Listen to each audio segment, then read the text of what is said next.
Yes, What if somebody fuck stabs everything. me with an insulin pen?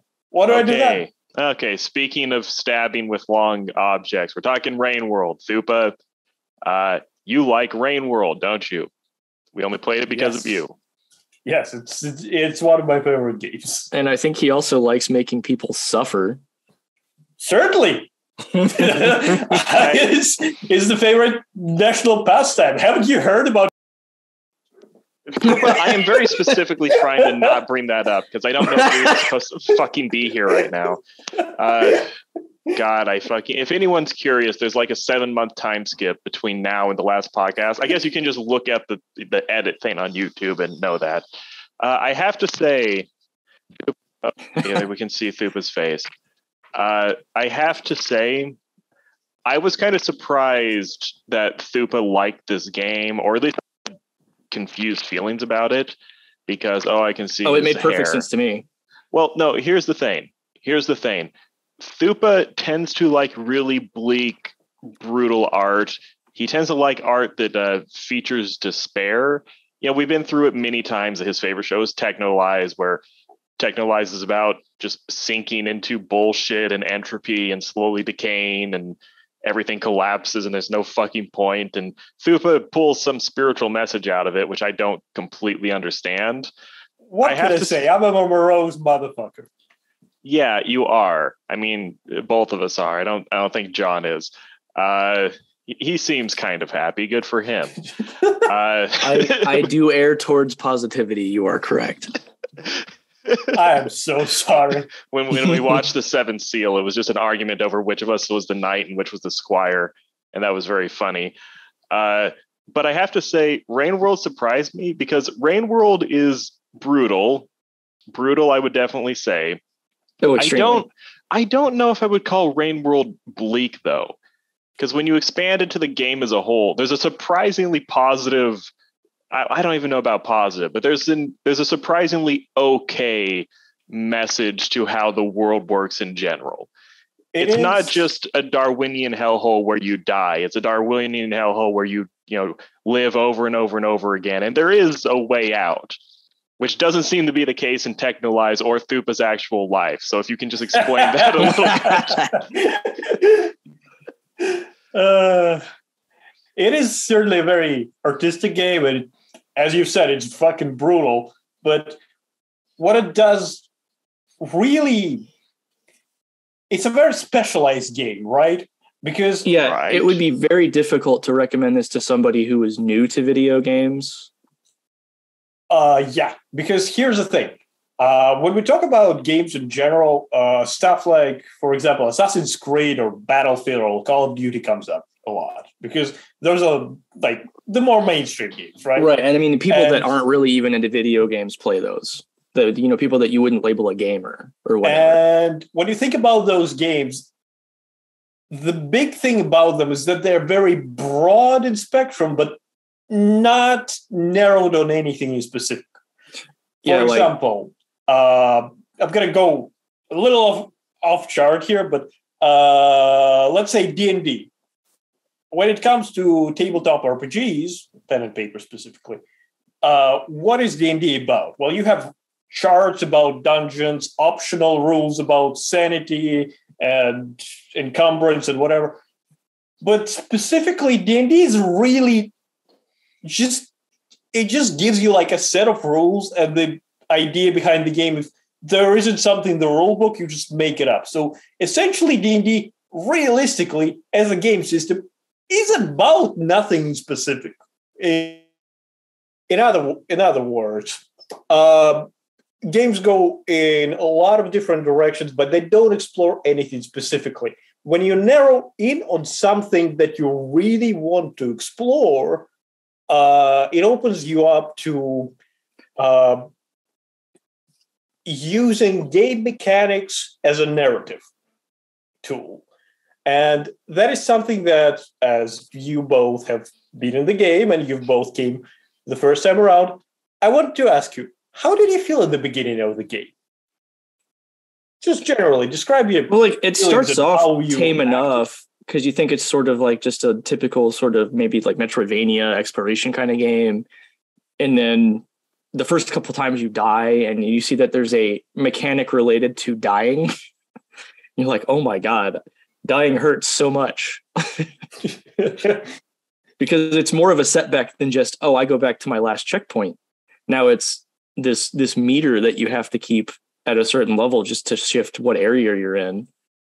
You have to keep that at a certain level, and that decreases every time you die. So death has this massive penalty associated with it, because not only do you lose the time from that specific life that you experimented with, you also have to now spend more time getting back to where you were. And if you fuck that up, then you have to spend even more time. So what the game here does in the beginning is it essentially, when you start, you already have all the tools. Like, if you know how to play the game, if you know all the mechanics, they are immediately accessible to you. So, for example, if you wanted to go out of the starting area, slide jumping, back flipping, fucking using speedrunner tactics, you can do it instantly. But you don't know any of that shit. In fact, the game doesn't tell you any of it either. Doesn't tell you any one of those things, because it specifically wants you to explore and find them out. Okay. Thupa, I have to fucking shut you down right now, because that is the biggest load of fucking bullshit in the whole game.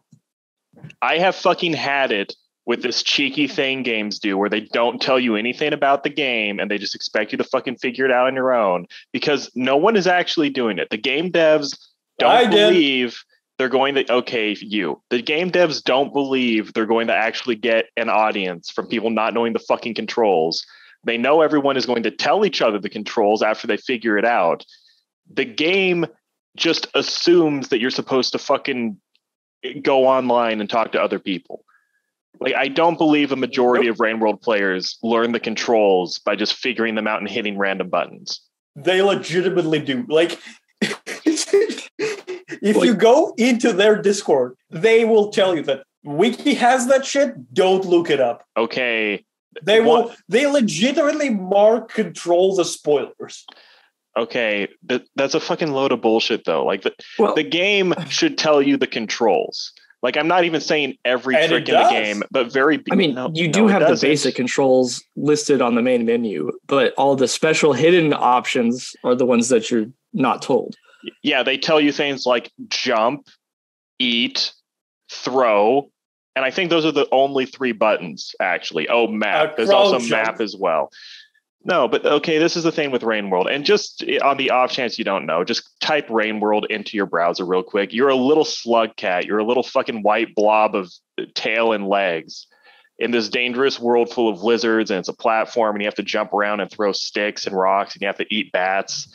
You have to eat a certain amount. And it's called Rain World because every 10 to 20 minutes, rain starts falling on this world. And if you're not in a little bunker, you die. And if you don't eat enough before you go into the bunker, you starve.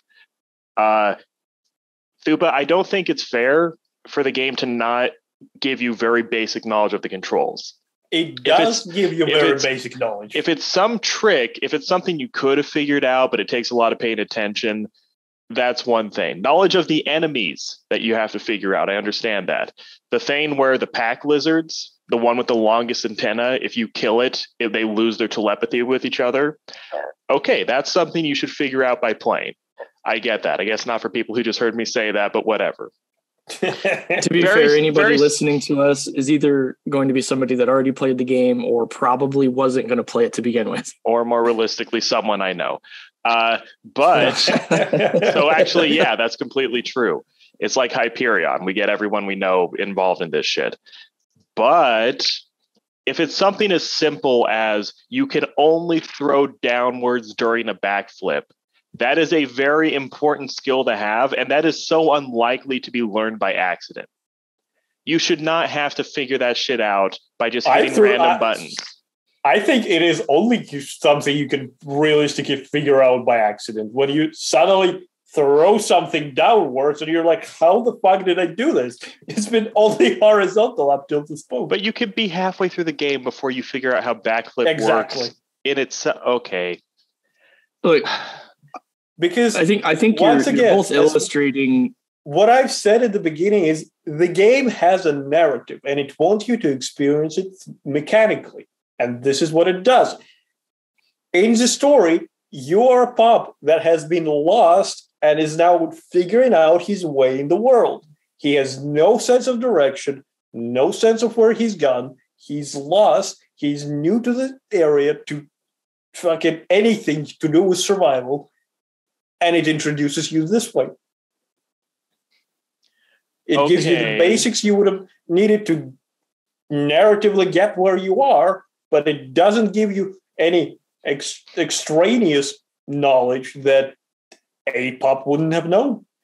Okay, I will say this. There's a meta element to that, because as you play, you think you're just Slugcat going through his little Slugcat life. But then as you keep going, you eventually learn that you're actually Slugcat reincarnating and dying the same deaths over and over and over again until he can eventually transcend his realm and communicate with alien beings, which I guess would be the wiki.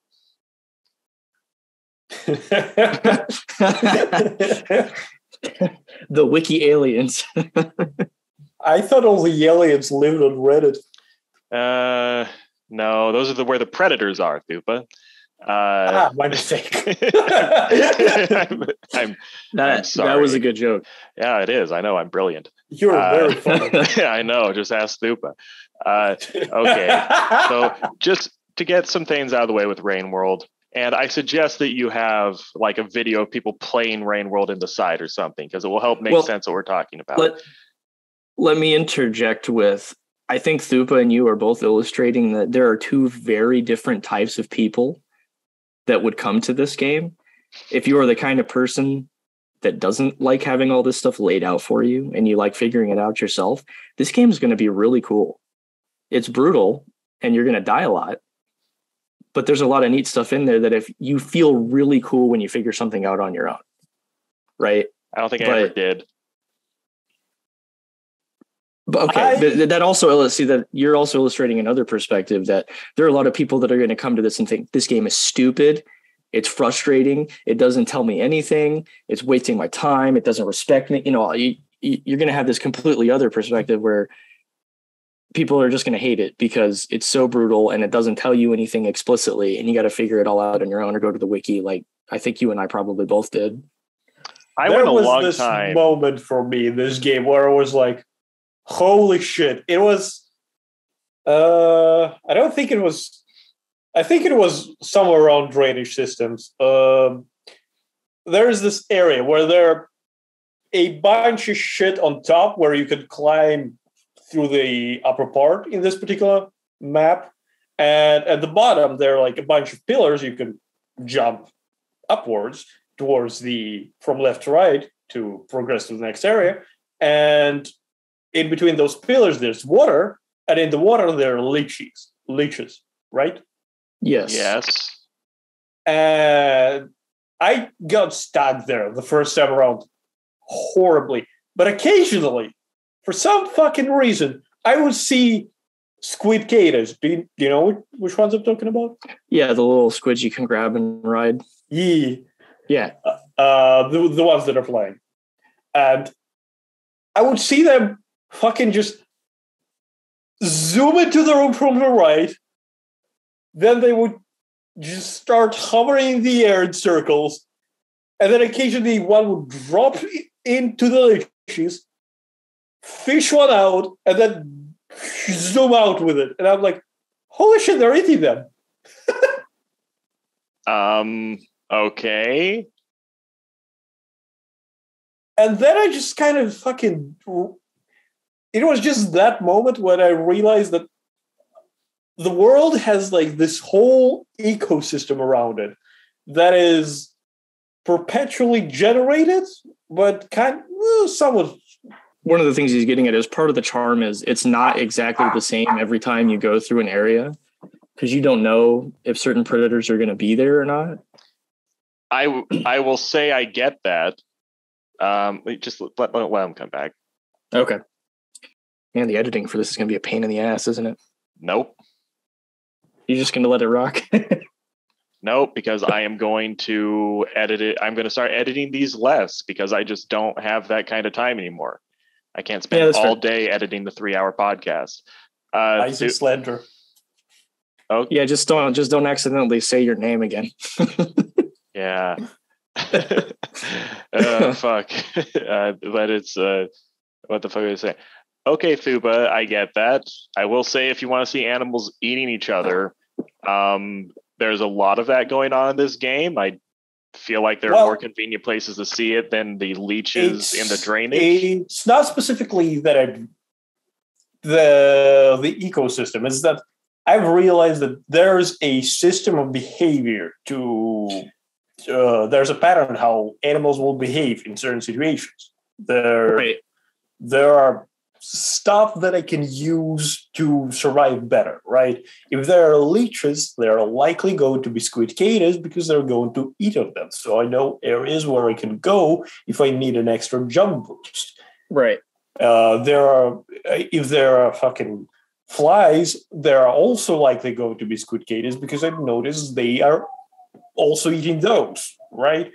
So I can generally go into an area, give it a look around, and realize, oh, there is a fucking pole plant here. So lizards are going to be avoided this area because they don't like those. Okay, every time we play a game like this that you recommend, it always leads me to the conclusion that I'm just fucking stupid because I was not drawing any of these connections at all. I was just plowing through it, throwing spears, getting fucking mad. Just every time I play a game that I don't like, I usually learn later that there was some very basic mechanic I was just not understanding. Like I'm playing bitch ass Elden Ring, which reminded me of this game a lot actually. And I was like 20 hours into Elden Ring before I had the slightest bit of fun. Because it's just endless going around the shitty areas with nothing cool in them. And then everyone's all mad, like, oh, didn't you go to fucking Mist Vale? And you're like, no, I didn't go to Mist Vale. I went to every other area. There's no fucking direction telling you where the good places are. John, I swear, I can put my hand on my heart and say with full confidence, this man doesn't even know the game has a turtle pope. Nope. This man has I didn't play Elden Ring either. So you also don't know about the turtle pope? Well, I know about it, but only because Michi told me about it. I have never found it in real life. And that's the frustration. Of you are loathsome dog eaters. Yeah, I am. Okay, Thupa, I'm going to talk about how I almost quit Rain World out of pure fucking hatred. And it was one of the worst experiences of my life. Where I'm in Rain World, I start in Outskirts, the really easy starting area where there's a few simple lizards and food is plentiful and everything is easy, everything's gray. I started there and I'm just wandering around, scoping out the area. I learned very quickly that in Rain World, there's going to be a lot of dead ends. There's going to be a lot of confusing paths. It's not always obvious where to go. Sometimes you just go 3 or 5 screens in a direction and you find a dead end that you realize, oh, you can see this from another area, but I cannot get there. So, circuitous, confusing pathways are just a part of Rain World. So I eventually find a Karma Gate. And because I'm being a good boy and eating food, I get through the Karma Gate, even though it's expensive. Naturally, I think, oh, this is an expensive Karma Gate. There better be something good behind it, right? That makes sense. It's a more difficult area. Well, what I didn't realize, and apparently this was just my stupidity, is if a Karma Gate is more expensive going one way than the other, that's a clue that you're not supposed to go through it that way. That's backtracking. Or you're supposed to come from the cheaper direction to the more expensive direction. Yeah, it basically like hints at you that this is a direction that's going to be more harder to progress. But much like Dark Souls, I came into this hearing like, oh, it's hardcore. It's really difficult. And, I'm not a filthy casual. So if I come across the hard Karma Gate, I'm not going to turn around like a little bitch. So I went through it and then I found another Karma Gate and I kept going. And I ended up by pure fucking accident and I died many, many, many times doing this. I ended up going the most direct route to the end game that is possible, where I basically went directly from outskirts to shoreline to drainage system to the bottom end area through subterranean. And subterranean is hell. It's just one of the worst fucking levels ever. Drainage system is also extremely bad, or filtration system, maybe one or the other. I went through an insanely difficult pathway. I was in fucking subterranean for days, just killing centipedes, running from the metal birds, having a fucking bitch of a time. I also killed every scavenger on my way there, so they were fucking with me constantly and throwing grenades the whole time. I guess that you've never figured out the reputation system, did you? No. I mean, I had the slightest inkling that maybe I was doing something wrong by just slaughtering them, but no, I just went all British Empire on their asses. And I made it all the way through the filter. Yeah, if only I could edit that out. I went all the way through the filter system, went into the end game, and then the giant mystical guardian of the end level of the game just fucking telepathically picked me up and smashed me. And then after Giant X told you nothing, right? Giant red X when you walk up to it. Well, Thupa, you can't go back. You can't go back up the shaft once you're down in the fucking final temple area. You're just stuck there. And so, of course, I, finally gave in and looked everything up because everyone had told me, don't be a little bitch. Don't look things up. Just play it for yourself. Figure it out. And I learned that I was in one corner of the map, the end area. I had to go all the way to the top right corner of the map to the opposite end area to get the key code karma thing that would let me get into the final boss. So I reached the end of the game after suffering for a fucking week and hating it the whole fucking time, only to be told that I basically have to restart. With zero indication that I was doing anything wrong. Was it your experience as well? Not quite. How do you fare? Well, I looked stuff up a little earlier than he did. Little bitch. No, didn't you hear? Didn't the fandom tell you that makes you a bad person? You never actually beat the game, John. I didn't. I don't care. I got to the end game without any guidance at all. I got to the end of the game. I reached the end of what you can actually play. I will. You don't see me doing this bowing motion right now, but I will bow to your superiority in this situation. I needed to get it done so that I could talk about it, and I also wanted to get the platinum trophy, which was brutal. What is the platinum trophy? I'll pull up the trophy list and send it to you in the Discord. Yeah, that channel. was the weirdest fucking thing. I just kind of casually dropped, "Hey, we want to talk about this game. You might like it." And then for weeks, you're like, "Oh yeah, I'm trying to get psychotic completionist mode on the hardest game of all time." And it's okay. At least you did have 7 months. You didn't use 7 months, but you did have. I mean, I finished it like 4 or 5 months ago, so if we've been able to do this for a while. Yeah, we're at that time and life situations would have let us do it sooner. Yeah, we're Thupa and then my life, not just going to shit. Okay, Thupa a little more than me. I probably shouldn't throw myself in with what Thupa's been through. Well, and your unfortunate situation is also much more recent. Yeah. Oh, right. I was just being lazy. Which one's the platinum one? Well, Thupa was going through. Thupa like platinum requires you crisis. to get every trophy in the game. Oh, holy shit! No. Yeah. I found like one guardian. I did it in a single playthrough. You are can you even do that in a single playthrough? You have to play as a survivor. Not with Hunter. Yeah, see, so for one, you didn't even pick the right character to be able to do it in one playthrough, which is fine. But and actually that might lead to some interesting discussion later because you have different abilities, right, as the Hunter? It's not. It's a little different, but it's not entirely. Hunter can hold 2 spears. He can put spears on his back, and he can also eat way more creatures.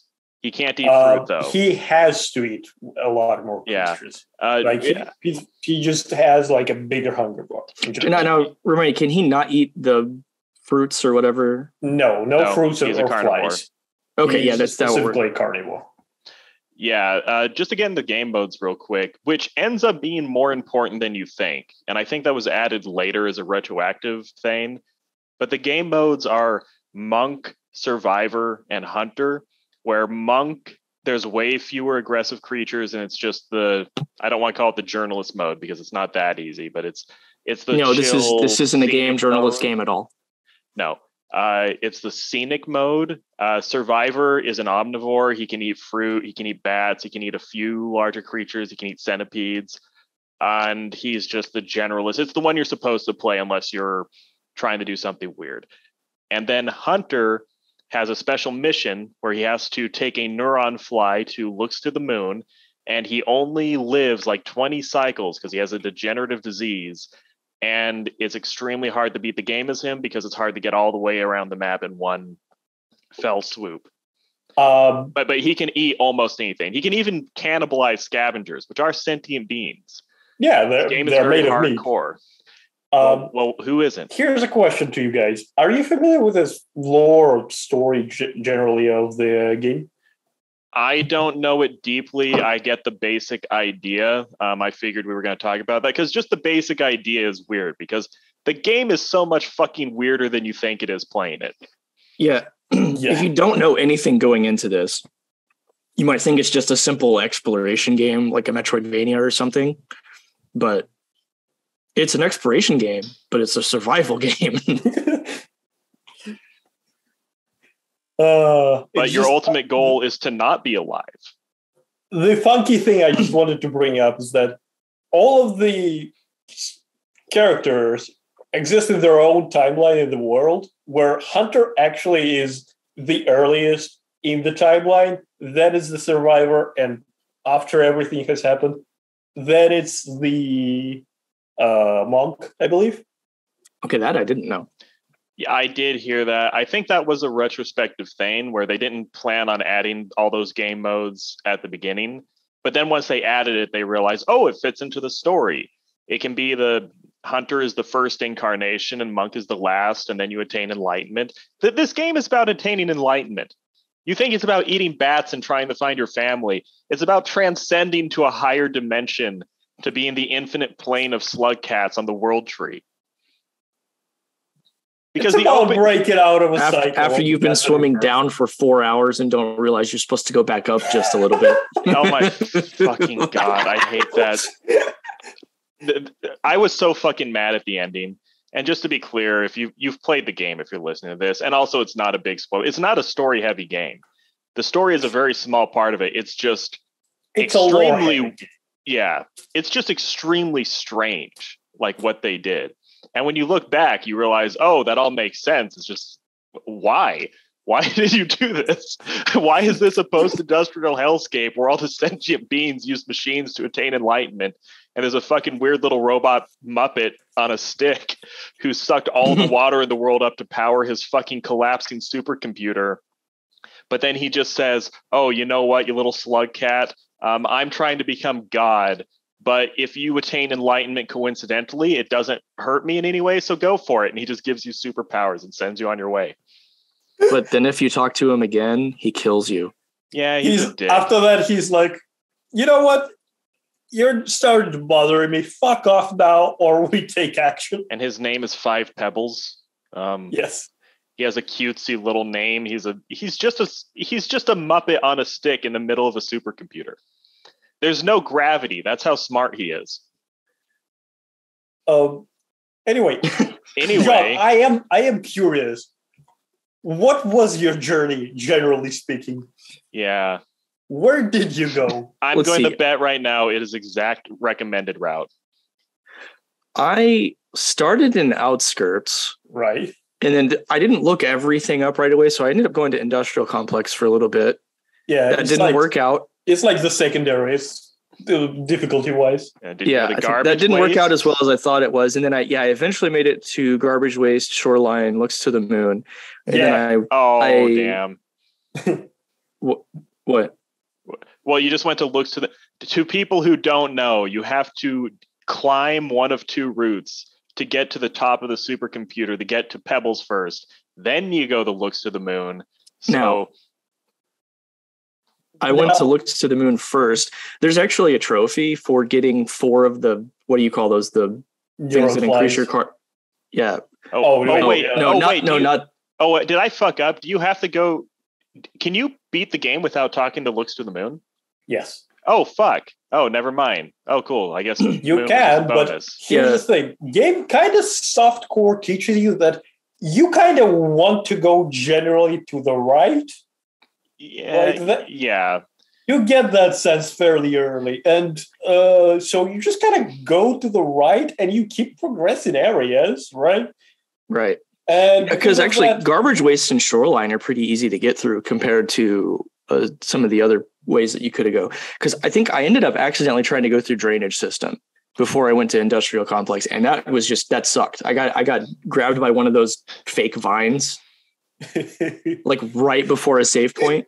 And I was like, God damn it. That's a weird thing about this game. The plant hazards are 10 times more annoying than the animal hazards. Yeah. Now, once you know where some are, it's not hard to forget that they're there. I mean, well, actually, it is easy to forget. Also, you can just walk into the room and you know that there are these things. So you just kind of take a second. You just look at them. And if they don't move and breathe and shimmer. Now, in my specific situation, it was already flooding and I really needed to get to that save point. In fact, I got a tweet I should share where I just like barely made it to one. I'll see if I can dig it up and find it and share it with you later. There's actually a great clip of it where Luke's to the moon is. She's in this weird sunken base. And if you don't know, you do, but if you don't, when the rain starts falling, there's a period where it's just falling. Then the water level will slowly rise depending on where you are. Right. And if you can sometimes swim underwater for a bit to get to the safe room and still live. There was a really funny viral clip where someone was in Looks to the Moon's area and it was flooding, and a lot of Looks to the Moon's area is this semi-sunken architecture in the beginning. So this dude was underwater on again and off again for like 3 minutes, just constantly going up and down through all the tubes, working towards the bunker. It's called like Rain World should not be this stressful or something like that. it was such a funny thing because just by the skin of his teeth, he almost so interesting 5 times. Oh my God. But that's something that's so interesting about the rain as a timer, because it's basically you have so many minutes before you have to rest at a save point area or you die because it floods. But it's not consistent with what happens as soon as the rain starts, depending on the area you're in. It's like when you're climbing the wall, you have all day. It doesn't matter if it's raining there because how is the flood going to get to the top of the wall? Like you have way longer to get to a safe zone up there.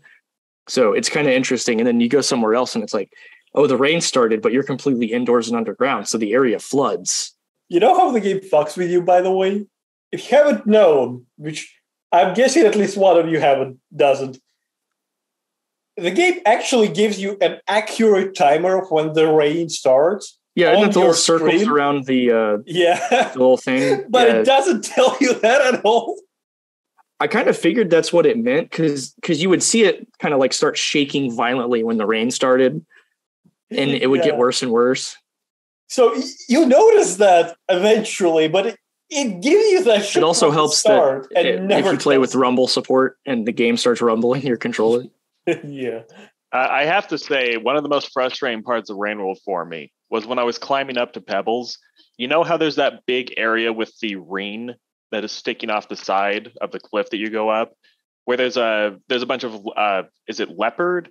The long-eared yellow lizards, the ones that use the pack. Yeah, the yellow lizards. There's a bunch of them. It's this floating ring of metal, kind of connected to the wall area.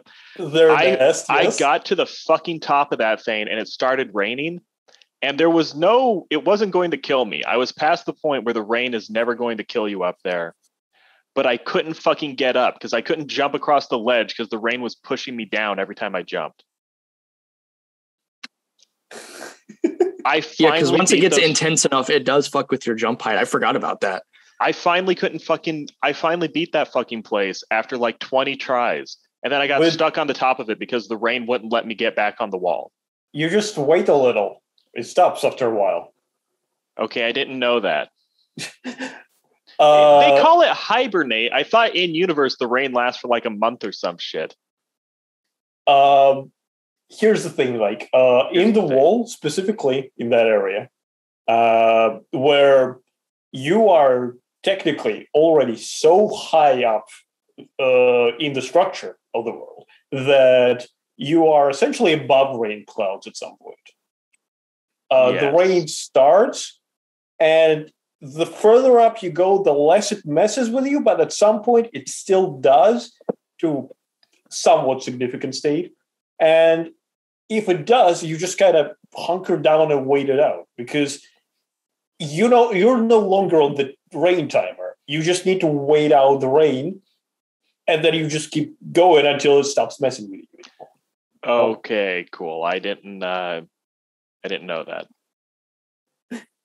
Because the game doesn't tell you fucking anything. Apparently, but it's really cool when you figure something out. If you're fucking pinned somewhere for 5 minutes, you should apparently just walk away from your computer and just go make some coffee or something and come back and just assume it'll be different. Because unlikely that you'll survive that, though. Yeah, something will come along and eat you, probably. Yeah, real quick, let's just say, what are the worst fucking enemies in this game? On Survivor Route? Well, he played Hunter, so I saw every. It's going to be different. No, I played Survivor. Okay. I did not play Hunter. I have to say, I think Survivor has everything except the spiders. It still has the cluster spiders. Hunter has a couple special spawns, but Survivor gets most of them. There's only like 2 enemies that don't show up. This doesn't need to be a complex part of it. Just what's your least favorite one? Look, my least favorite one, by far, not necessarily the most dangerous, but the least favorite one is the white lizard. Okay, that's fair. Oh, just because you could miss it easily? It's not that you can miss it. It's that it likes to sit in ambush in the worst fucking place imaginable. Okay. Yeah, I do agree with that. There are several attempts. I had foiled at the last second by the worst white lizard placement imaginable. In the leg specifically, where those fuckers will just sit in the middle where you just have to go around them, and they just fucking sit there and refuse to move. I gotta go. I gotta get you fucker. Yeah, I actually, the route I took didn't even go through the leg. I went through the leg on the way down. That's part of the thing with Rain World is there's different ways to get up. On my second playthrough, the one where I didn't beat the game immediately and fuck myself, okay, maybe I didn't beat the game, but whatever. I got to the end. That's what matters. But on my that's considered completing the game. It's just a matter of if you're transcendent. Yeah, I got the worst ending, the one where the transcendence deity smashes you on the ground with telekinesis and just leaves you there. But on the playthrough where I actually won, I went the north. Wait. So that's just a permanent game over? You don't just respawn? No, you respawn, but you can't get out unless you use your bonus that lets you teleport one time. And at that point, there's not even a save down there. Like the last save is infiltration system. Yeah. Okay.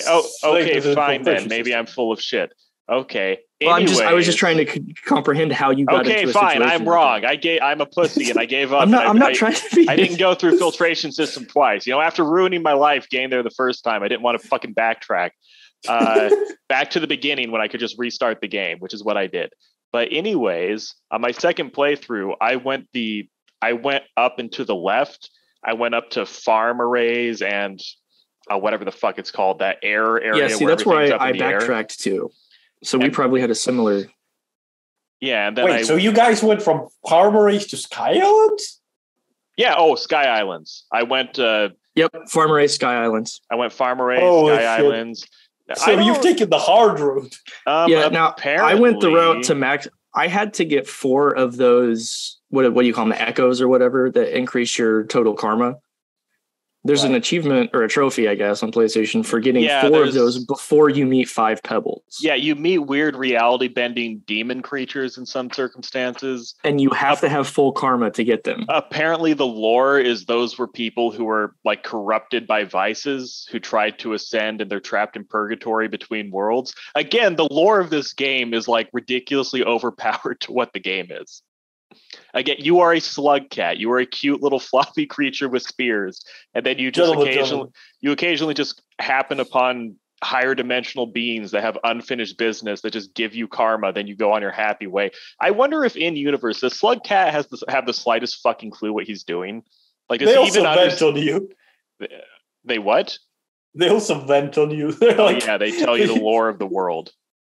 They're like, I was this and that, and my name is Seven-Bearded Sky Peed of the underhanging caterpillar.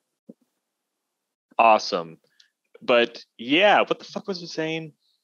You were trying to tell me what your fucking hated enemy was. Yeah, but we went because the easiest way is to, like they were saying, go to the right, climb up to Pebbles, climb back down again. And when you get up to Pebbles, who's in the very tippy top of the map, way off to the right, there's multiple ways to get to him. But when you come down, it's much easier because it's easier to fall than it is to climb.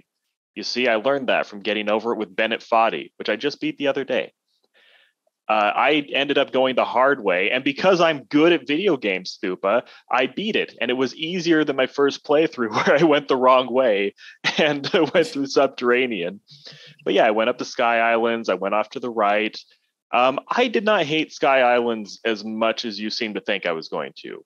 I definitely hate vultures, who are these giant mechanoid birds that just peck you and have floppy necks. They look more like turkeys than vultures, to be honest. You're not wrong. But I got through it. It had some scenic sky high routes. I got to hold some little cicadas and jump and float. It was fun. I don't recall this, but were there flying serpent-like caterpillars? Yes. With wings? Yeah, not a big fan of those, but out of all the I didn't get too many variants, they're not as annoying because the flying ones mostly leave you alone. Here's the thing, right? I've played this game. I replayed this game when it was brought up, and I wanted to replay it anyway. As a survivor initially, I beat it the first way I did it initially. Well, mostly I just kind of knew the way around this without having to spend hours and hours and hours in Shaded Citadel because I thought there was something extra there. And oh my god, too, buddy! Why would you do that? Look, I will. You know what? I will tell you because here's the thing. I went to the Shaded Citadel, and then I've discovered that there's like this whole section underneath there, which was exciting to me. I was like, oh, there's more to explore. Let's go there. And as I start going, there are these spirits that are all going somewhere below. And they're like flying off walls and going to like somewhere to the right, somewhere to the left if I go in this room. And they're always headed lower. And there are more and more of them. I'm like, holy shit, there's got to be something down there. There's got to be something down there cool. And so I kept trying to get lower until I got as slow as I could. I was like, shit, I don't think there's any more here. That's unfortunate. So I've just like climbed every inch of that level. I was like, there's something going down there. So there's something down below ground. This is just not the way. I gotta get lower somehow. It's just not in this location. I mean, technically you were right. There was something lower. It's just not there. Yeah, but this makes a lot of sense in the lore, but yeah, god damn it, was that a cuck moment. Yeah. So anyway, what I was saying is my route was survival. Fucking survivor. I went to fucking industrial complex, quickly swam through the upper stage of the Shaded Citadel, swam by memory crypts, No, actually, I just skipped memory crypts altogether. I just went straight up shoreline. Yeah, I think the route I chose didn't bother with memory crypts and then upwards through the leg into the pebbles via the underhang, and then I just teleported down back to somewhere along the way. Yeah, that's something we haven't even really addressed. Is the easy route. And some of the achievements you unlock in game give you a one-time teleport to another save point. Yeah. But here's the thing, which is just the game admitting that it's not fun, but whatever. Well, it's a quick travel system, but it's a currency. So you have to do something in game to unlock a trophy or an achievement, whatever. Yeah. And that gives you a token basically that you can spend to quick travel. And you can only get 10 or so in a playthrough. Yeah. If you do and that's if you do everything to get one. It's essentially more currency for the sake of people who are trying to complete challenges. And we know which one Green didn't get. Because he killed all the scavengers every time. Oh, right. Yeah. And certainly not a Shifton. Little fucking shits. So do you understand how that works now, Green, or did you never? Oh yeah, apparently if you give them pearls or some shit. I kept finding the pearls. I didn't know what to do with them. I thought they were just shiny rocks.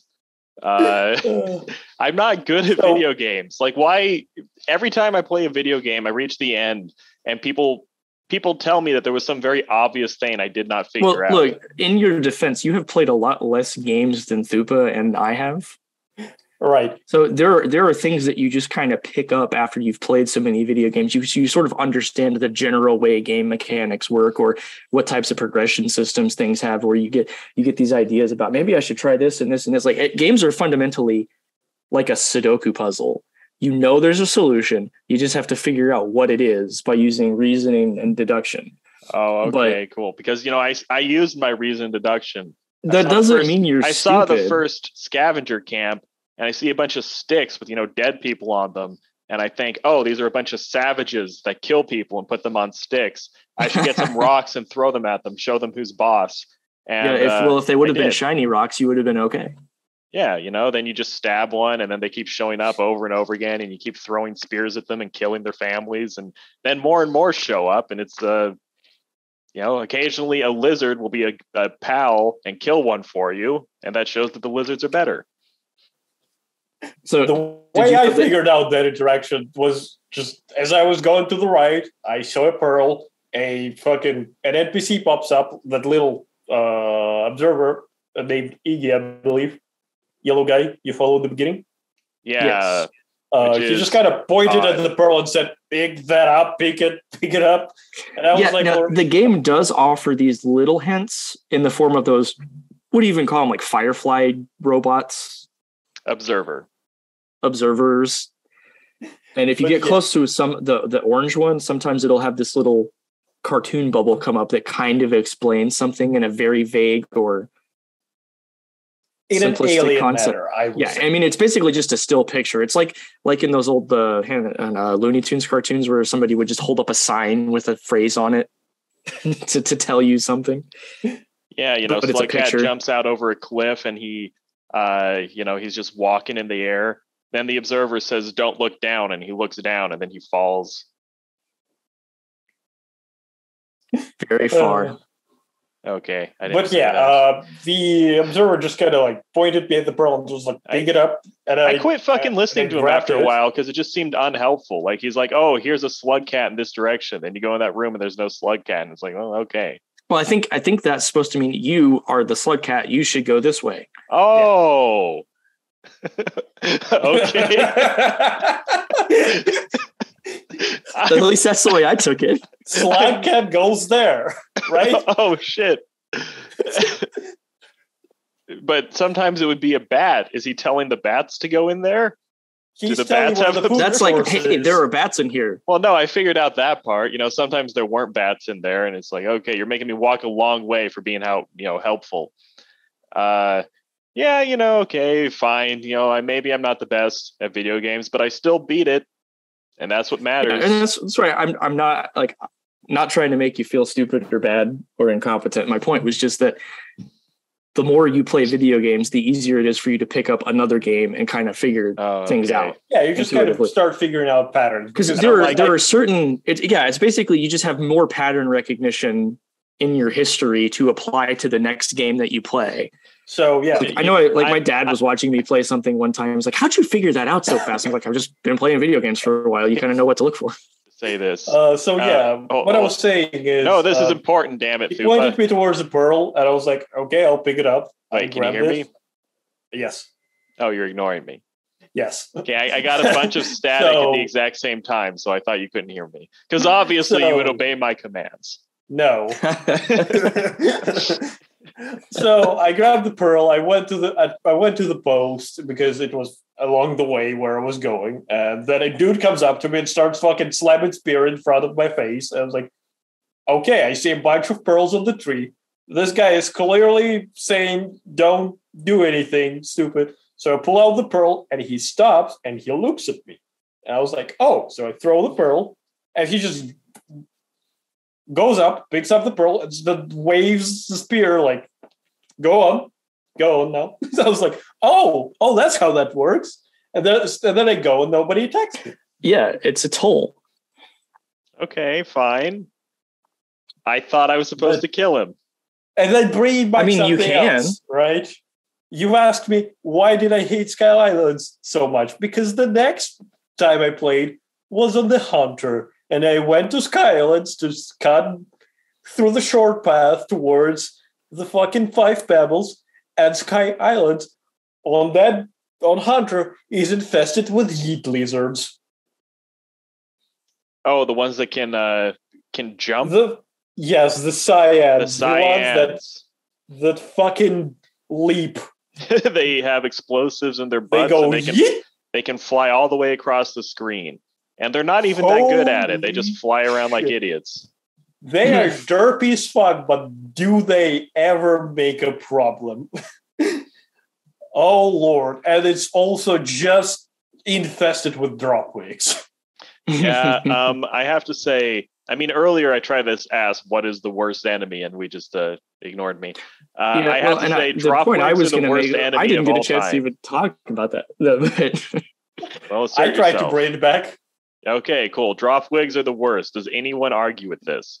Wait, which ones was that? They're the earwigs that are on the ceiling, and it's really easy to miss them. And if you walk under them, they shoot down and just insta-kill you. Yeah, I did not like them the couple of times I died to one, because they're pretty easy to miss. Yeah, they look a lot like in, industrial hellscape because their antennas look like little, antennas. Yeah, they're black. Yeah, they're black. Merge with the surroundings. Yep. But I think it changed for me because it was like every time I encountered a new enemy I hadn't seen before and it killed me, it's like, oh, this is the worst thing in the game. And then you'd get adjusted to it and you learn how to deal with it. So it's like, all right, this isn't so bad.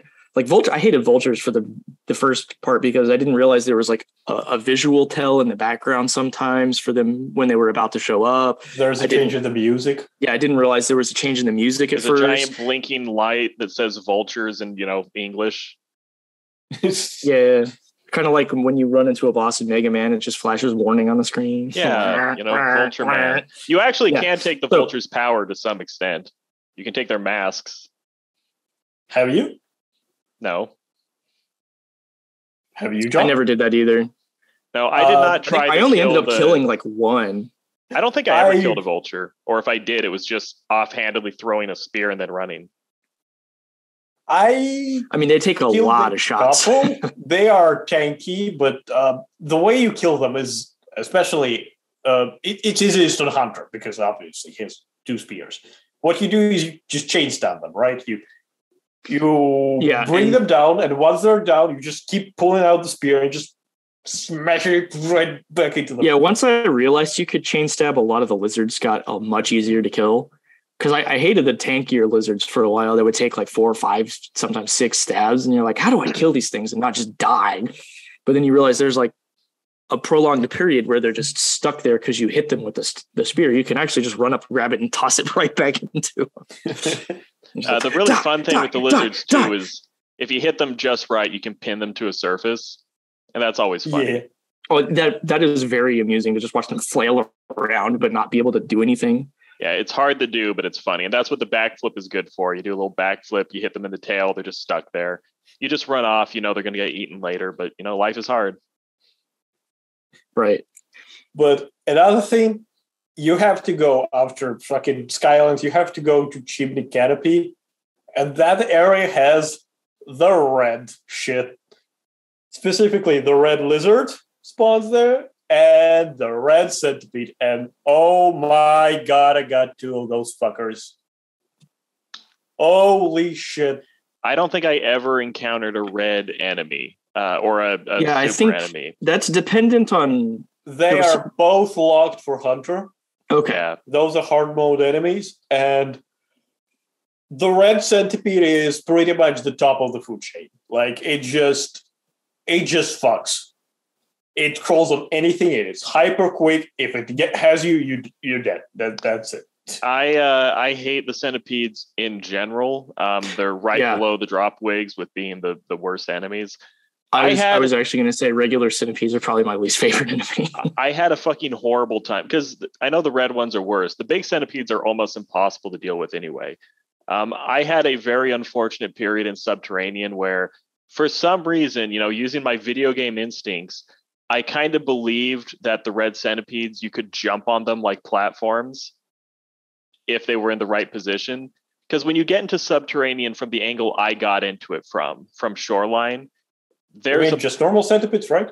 Just normal centipedes. There's a part where there's an almost impossible jump, where the only real way to get there is to just get a bunch of spears and hit it just perfectly into this piece of metal in the one place where the spear will stick. And because that was so impossibly hard, I thought it was setting up a challenge where you have to lure the centipede horizontally between them and jump on it as a platform. And it took me several tries to realize that was not the case.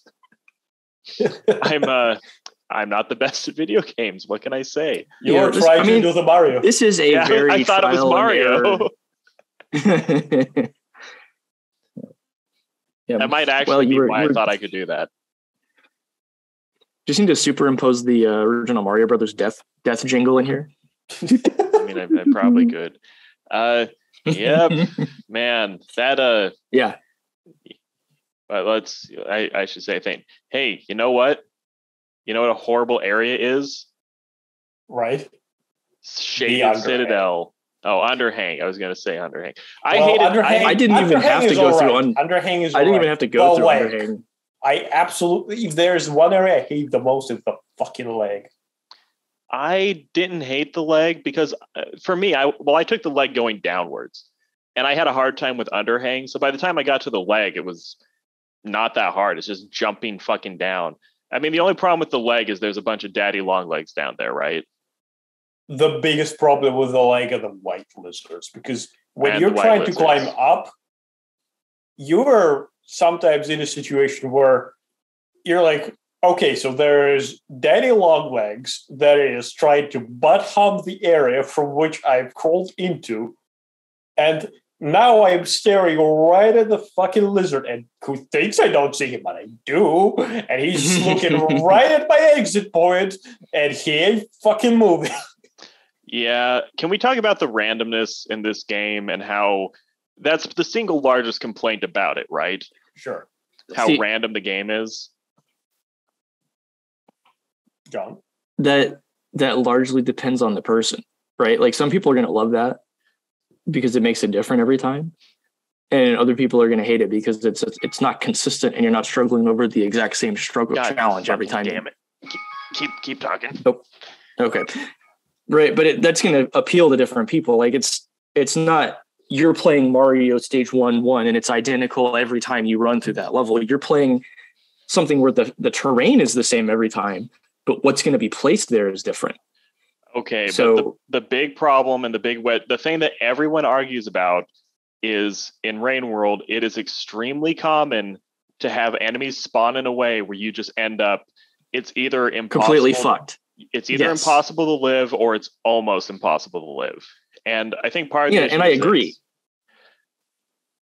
I find that the most situations you can legitimately get out on skill alone but there are definitely situations where you're like, Right. yeah, that RNG was horrible. Okay, However, this is I wasn't so much annoyed at that because, as I've already discussed, I've kind of just realized that this is like an ecosystem, so shit just will happen in the world. So Right. like, Sometimes you're not the top of the food chain. I am pretty much at the bottom, really. Of the Right. Is this about me getting fired? Is what we're doing now? No. You did everything right. You just lost because you weren't powerful enough. You had no money. It's like that. Okay. It's like that one clip from Next Generation where Captain Picard's like, sometimes it's possible to make no mistakes and still lose. Yeah. That's not failure. That's just life, or mini lives in Slugcat's case. So I did get angry. I rage quit a few times, but I just I just said, fuck it. I'll get it. Yeah, no, I'm not conveying that very well right now, but I almost rage quit too. About a week in, I almost thought about messaging Green and just saying, I'm sorry, I can't do this anymore. Green did that to me. He was like, I can't do this fucking game anymore. Well, Thupa fucking broke down and just sent me the map saying, fuck it, whatever. And Thupa, I was using the map from the beginning, and I still shit, thought about it. Thupa's been sinking in his chair, and his eyes are now lower than his fucking mic. There you go. I'm correct. Well, I'm more saying, make sure you're actually talking into your mic. No. Okay, fine.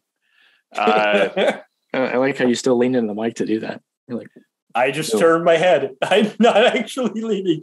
I'm right against the wall. Okay. Because I got to the end of the game, not realizing, because the game gives you no indication, not realizing that you have to go somewhere else first to get the blessing to be able to actually get through the final part of the game. That was fucking infuriating. And Thupa punted by just sending me a copy of the map and telling me, implicitly saying, I will forgive you for looking shit up this time. And I didn't have to that much. There were a few parts where I just said, okay, I want to know what way to go, just in general. I don't want to go the complete wrong fucking way again. You the map. I was like, here's an option. You can look it up. But I was like, just implicitly guiding you along, like suggesting you the ways you should go. Yeah, I looked shit up just to make sure I wasn't going the complete wrong way. Or in a few places, I was just stuck and fucking confused. Like, I got trapped in Unfortunate Development, which is a very difficult area where it's this zero-G. It's the part of Pebbles that is overrun with right under the memory conflux. Oh. Yeah, where you're in zero-G and you're jumping and bouncing off the walls. And if you don't land perfectly, you hit a cluster of daddy longleg tentacle mass and you get just sucked into it and die. It's very, very hard. And there's another way you can go, which is it takes longer, but it's much safer. I looked that up and thought, okay, I'm not going through Unfortunate Development. I'm going to go this other way. It was shit like that I did. I didn't look up everything. I also did get stuck on the underhang because I didn't realize you could shoot the little sea cucumber looking things to turn them into grappling hooks. I'm sure that's obvious to you because you're the master honestly, of I knew games. you could do that, and I couldn't find one. So I didn't either. I was looking wrong, or I just was stupid in that section. I didn't even go through it. There were so many of them. Yeah, but it's not obvious. You just see them and you think, "Oh, okay." There's this brightly colored object with a rope. I changed my opinion. The worst fucking enemy in this game are those fucking worms. Holy shit! Because occasionally, you know what they really like doing? Wait, the bungee worms? Yes. Okay. I'm like fucking trying to parkour my way around daddy long legs while there are 4 yellow lizards on my ass, and then that motherfucker unlatches from the wall, latches towards me, and roots me to the fucking place. That's rough. That's infuriating. Maybe the game is hard. Did you ever consider that, Thupa? Yes. Maybe you're a casual. I'm pretty sure that's a significant factor in why he recommended that we play it to begin with. Yeah, I know. Thupa suffers for months with his fucking game and then tries to get everyone else into it. That game took me a while. I recommend will say, good shit. even though I had a rough time at the beginning, I still enjoyed the overall experience. Okay, here's what I'm going to say about Rain World. Rain World is a really good game. It accomplished what it set out to do fucking masterfully. It has incredible environments. It's extremely creative. It has some of the most unique feeling platforming and controls in video games. Many people have said this, but the everything in the game is partially physics driven. So there's this really interesting tactile quality of the moving around where it just feels more realistic. It just feels like your character has weight and is doing shit on his own. Like he can hit the edge of a cliff and kind of scrabble up it in a way that just feels more realistic than just watching a pre-rendered animation. What Rain World did was brilliant. It's actually incredible art where it conveys a certain type of experience in a way that would be almost impossible to do any other way. You just have to live your actual life if you want to experience the highs and lows that Rain World gives you. It just takes much longer. And then maybe don't come back. It says my internet connection is unstable, so if that happens, we'll just give me a moment. Okay, you're still here for now, so keep going. Yeah, yes. Rain World is incredible art. It is not fun to play more than half the time. This is an interesting point, though, because here's the thing. Have you ever heard about the game called Pathologic? Yes, I've looked up a few videos about it. The whole time I was watching that video, I was thinking about Thupa because I just know that Thupa has an encyclopedic knowledge of this fucking game based off what they're saying. Where it's like this surreal nightmare in Eastern Europe where nothing makes sense and you're just trudging through bullshit. Pathologic does something very interesting. For those who don't know, you see, it's a game that is fucking miserable to play. But it has enough shit going in the background that it uses negative reinforcement to keep you in the loop. In other words, the game is good, but it doesn't need to be fun for you to have fun, right? Right. Well, enjoyment or satisfaction. Enjoyment, right? Enjoyment or satisfaction is not a consistent experience for every person. So, and that's another misnomer with video games. They don't have to be fun. Like there are absolutely drooling, miserable experiences that people have with games, and they still come away glad that they did it. Well, I'll try saying, holy shit, I want to be the Bashi. It's the dumbest fucking thing I've done in my life. I have no idea what that is. Yeah, you'll have to elaborate on what that is. Have you guys heard about the game I Want to Be the Guy? Yes. I actually thought that you had said that for a second. Then I realized I was stupid. There's I Want to Be the Guy. There was a Want to Be the Guy Guided, which is the previous version. But if you also stick a burning candle up your asshole. And then there is a fan-made version. Wouldn't that just put the light out, though? Well, it's a special candle. Way to take that as literally as possible. I just want to say this. I don't think having a bunch of hot wax up your ass is a great idea. It's not like the flame just goes out and the heat's gone. But yeah, no, here's the thing. Then Solgrim decided to make his own version, which he called I Want to Be the Bashi. And that is usually, surprisingly, the entry point, because that is where this is really blew up on the internet. And really that quick, is where I started. If someone doesn't know, I Want to Be the Guy is this meme old Flash game where it's a hyper difficult platformer that is unfair and really reliant on memorization. Where like it just uses your instincts against you, where you'll jump and hit a coin, but it fucking kills you instantly and shit like that. Where the ground falls underneath you and you walk on it, and you just have to remember an extremely complicated level and just slowly figure out how to get through it. Rain World is not that like bad. Kaizo Mario World or that kind of thing too. Yeah, it's a hard for the sake of hard meme game from my childhood, which is just imagine me as a skeleton sitting here with a microphone.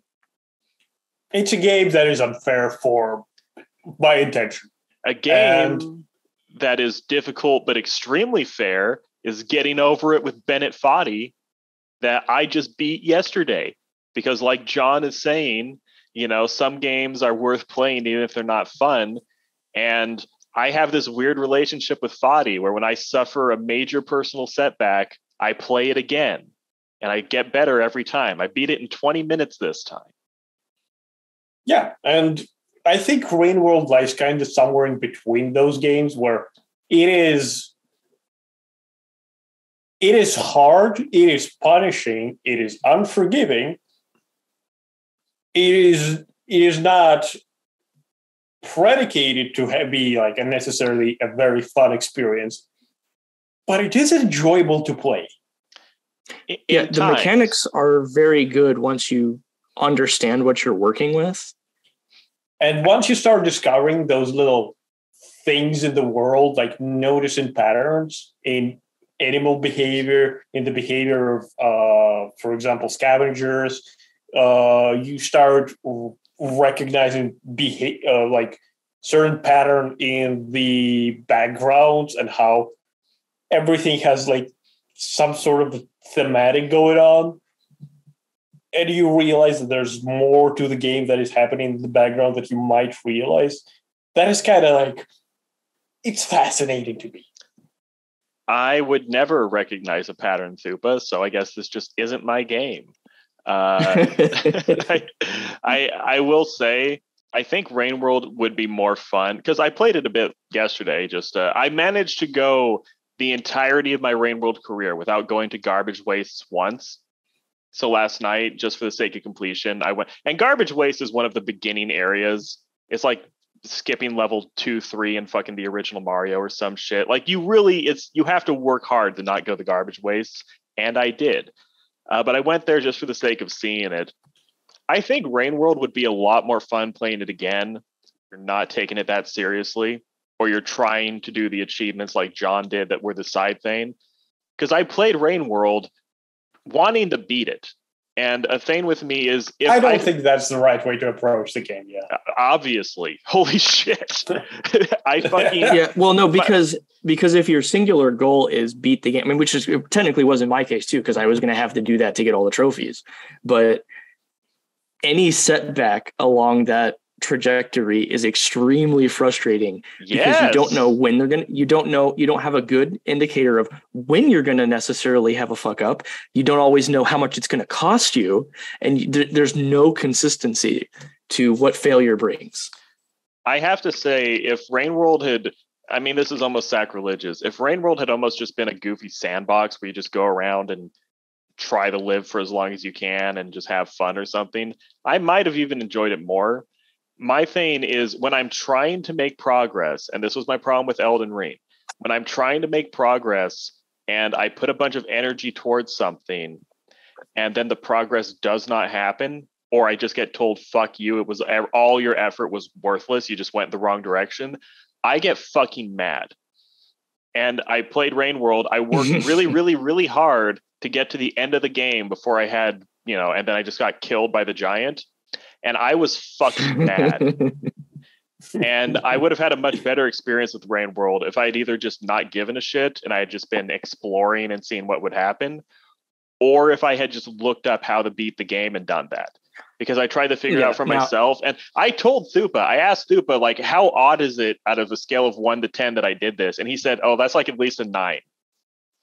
It is shockingly unlikely that you did this. I took the worst possible route.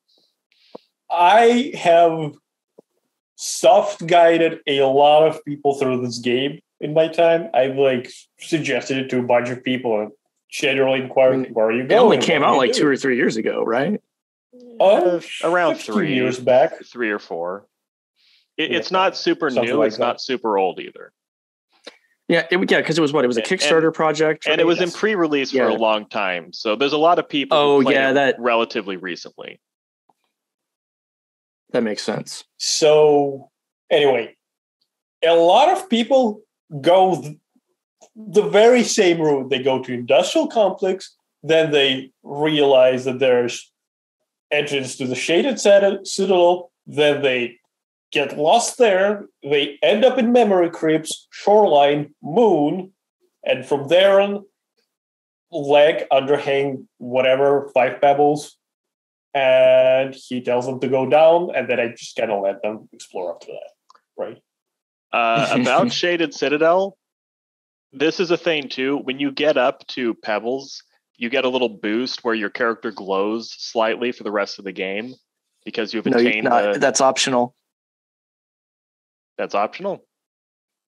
You Yes. can eat a fly. You can eat a fly. Yeah. You can eat one of the memory flies, and it makes you glow a bit forever. And the thing about Shaded Citadel is that it is pitch black in there. Sometimes it's literally just a black screen, and you can barely see yourself, and that's all you see. And there are enemies that will try to kill you in there. And I got through Shaded Citadel the first time with I didn't have a lantern because I'd killed all the scavengers, so they didn't give me a lantern. And I didn't have the memory fly because I hadn't been to Pebbles yet. So I just brute forced my way through Shaded Citadel through trial and error, just slowly figuring out how to navigate it in pitch black and memorizing the screens and the jump locations. And I had such a miserable time. And at least half of my hatred when I was killed by the Guardian was Shaded Citadel. What? Meanwhile, that makes perfect sense. But do you know what? I didn't get the glowy thing the whole game. I walked into a room and there was a dude who started slamming spear at me, so I just gave him a pearl. He just took the pearl, walked off, threw a lamp at me, and I was like, "Oh, yeah, you can do that." Yeah, they drop lamps automatically for you in Citadel. That's fucked up, man. I fucking, my natural warrior spirit, my pride got in the way. I just saw someone challenging me and I had the win. This is why I don't enjoy life half the time either. I'm trying to win at life. But as Rain World teaches you, that's not how it works. You don't win at life. It just happens over and over and over again forever. Until you get it right. I kind of want to, yeah, sure. I kind of want to fucking drag it back to this. This game is about reincarnation and samsara and trying to escape this plane of existence, and that's so fucking weird. Like, and I am kind of curious. Me to talk about lore? Yeah, I don't want you to take an hour exhaustively explaining the lore, but if you want to talk about your feelings about it and explain a little, that'd be great. Thupa, this is one of the weird things about this game to me, because like I said earlier, with Technolize and I guess Pathologic 2, you tend to like really dark things that obsess on the futility of existence and all that. And Rain World is that. But Rain World, it's not like that dark a story, because Slugcat has to go through all this shit. He has to die hundreds and hundreds of times. He has to be the hunter and then the survivor and then the monk and all that. But in the end, he does reach the other realm, and he, escapes samsara, and he attains enlightenment, and he moves up to like the heavenly realm with his family. That kind of strikes me as odd. Did you feel a little betrayed when that happened? Were you hoping for like a bleak, hopeless ending? No, I don't necessarily hope for a bleak ending, but I do like the bleak atmosphere of the game. How everything is decrepit and dilapidated, how everything is falling apart, and you're this creature crawling through the ruins of giants, that a giant machine that you do not understand or have the concept of what it's supposed to do, and you're kind of aimlessly stumbling around, finding out these bits and pieces of fallen glory, as per se, right? And then, like, you stumble into these creatures that you do not understand, that you can't even necessarily communicate when you meet them. For example, Moon. Like, when you stumble into the Moon initially, like, it is a very interesting moment, because if you just walk into her, you're like end up in this complex that is significantly different to everything you've seen before. It's much more structurally sound, if you get me. And you kind of progress towards it, and then you get this moment where you woke up and there's just like a blue person sitting there with like little flies glowing above them. And you just walk up to them and you can't do anything really. And it's like this transcendent music playing, like, whoa, and is this thing that looks at you and then just babbles something in the background. And you're like, what? And you try to interact with it. You're like jumping at it. I don't know. Fucking your cat doesn't throw anything at it in this, if you're close to it at least. And then you just kind of leave. And as you're leaving, your Slack cat turns around and just maintains eye contact with the thing. And you're like, what the fuck? I will like, say it's this mystery of the game that really kept me glued to it. Moon is interesting too, because I think her full title is Big Sister Moon, isn't it? Which I don't totally understand why. Her name is Looks to the Moon, but she refers to her as Big Sister Moon. Yeah, she's Moon, I guess. It's interesting her contrast with Pebbles, because Pebbles is up. He's up at the top of the map, and if you look in the background when you're going into Pebbles' location, you see the ruins of the ancient city. And I've seen reconstructions people have made where they tried to scale the areas in Rain World up to what they actually logically should be. And you can see that you're in like the undergrowth collapsing city, and Pebbles is in this like high, like massive industrial, like post-human utopia that collapsed. And then Moon is just down at the bottom of the cliff, just like by the little lake. And it's a crazy contrast between them, because Pebbles is this Nietzschean fucking god king who is integrated in a supercomputer, and he has absorbed all the water in the local environment, and he's in this massive like he's attaining like levels of consciousness that are like so far beyond like our comprehension, let alone Slugcat. And he's this fucking violent egomaniac that will help you escape into another dimension, but he'll also kill you as soon as look at you, because he just finds you mildly annoying. That's just how into his task he is. Then Moon is just chilling. Moon is just sitting in a pile of garbage, cross-legged, with little flies around her head, just, sweetly reading pearls for you. You can bring her pearls and she'll give you lore. So, would you like me to explain the situation to you? Sure. And Thupa, I'm not trying to be mad. I'm just trying to gently say, a summary rather than a retelling. Right. Please make it shorter than reading the wiki. Here's the thing. This particular world, on it, there existed creatures that were known as ancient ones or whatever, the aliens, essentially. And this sentient race was developing. It was to a fairly high standard. And what they realized as they were evolving, developing, or whatever, is that everyone on their world is trapped in a cycle. When you die in this world, anyone, anything, whatever it is reborn the next, essentially wakes up the next day. And so everybody was trapped in this infinite cycle of death and rebirth, something that the aliens, the ancients, were desperate to escape. So they essentially invented Buddhism, where they would try to attain this transcendence through abstinence and essentially leaving their earthly desires as much as possible.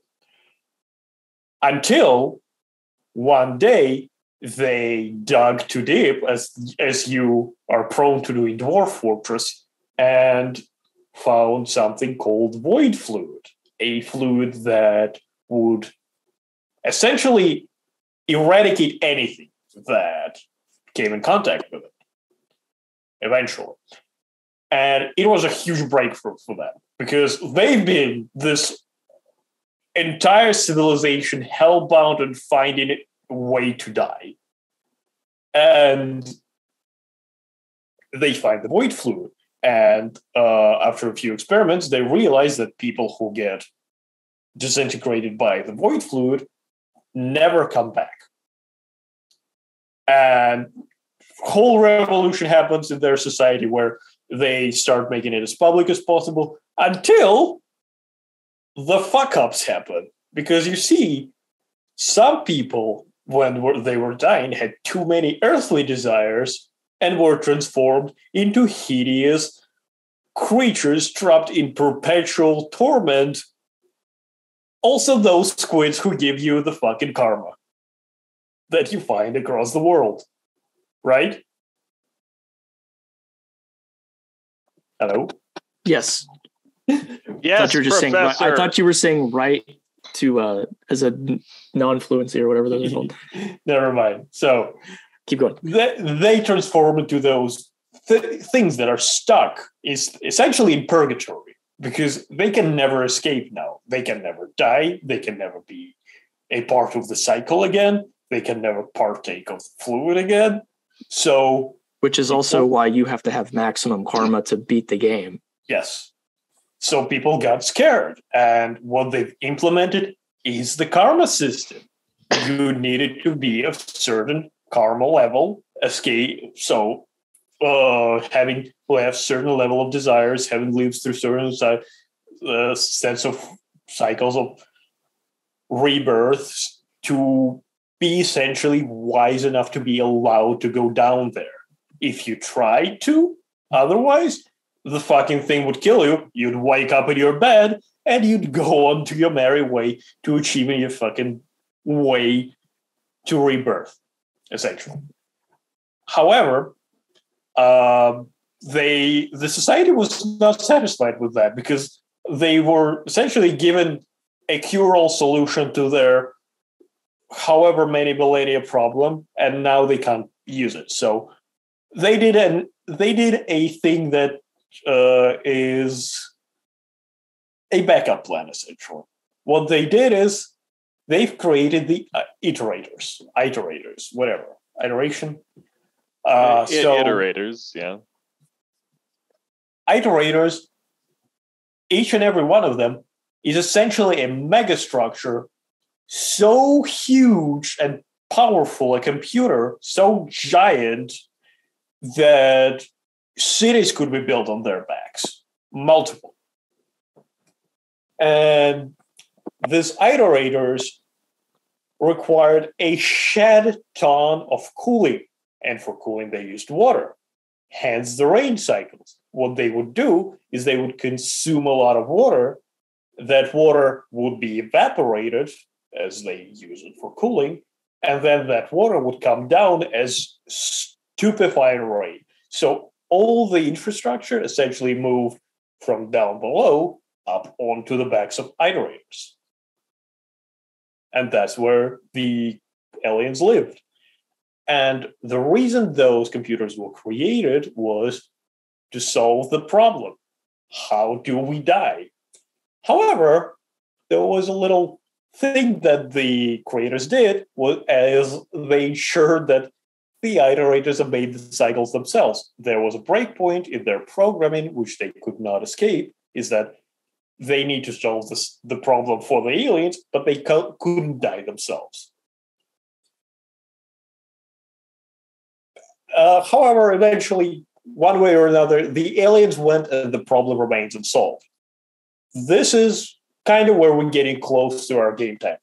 So what happens is one of the iterators one day, well, because the aliens are gone, they created their own essentially fucking TeamSpeak server, Discord server, whatever.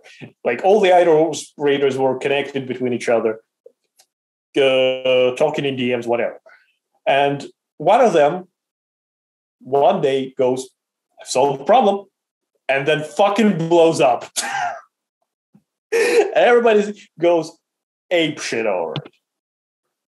And the person who went apeshit about it the most was Five Pebbles. What he essentially decided is he was going to apply every part of him he could to solving the problem that was at that point considered gratin and factum, so not solvable. And in the process of that, he needed a lot more coolant than at his normal level of function. However, he was built as one of the early iterators in an area right next to the looks to the moon. So they shared the same source of groundwater.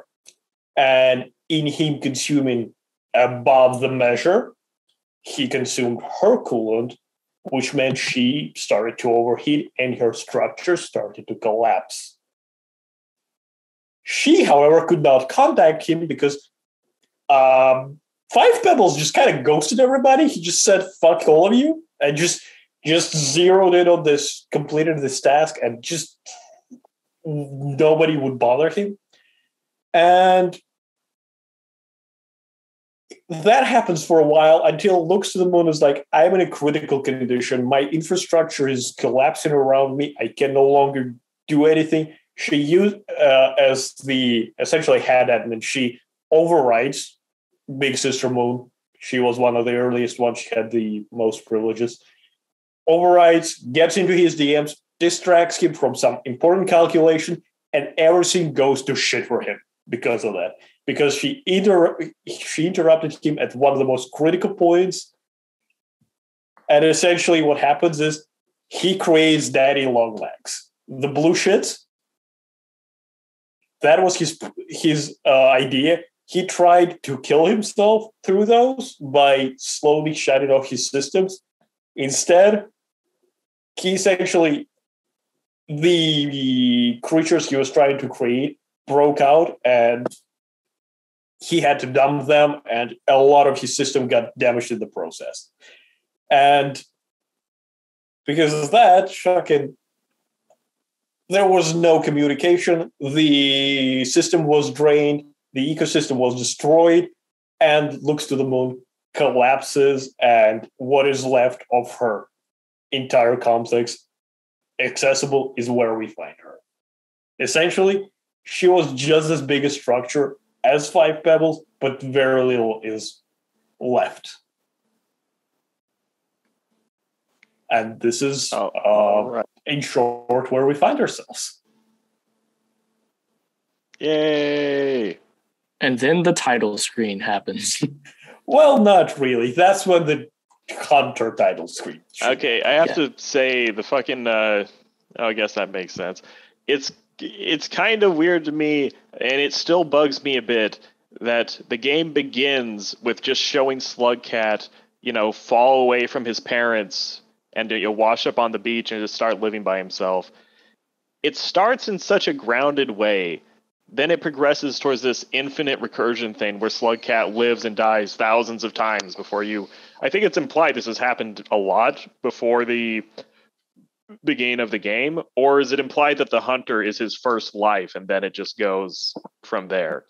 But it was a little weird to me that his beginning starts as something very grounded and earthly and material, but then you slowly realize, oh, that's really not his goal. His goal is this spiritual thing that is continuing. Well, canonical end for Hunter is transcendence, right? So is forever your Slugcat.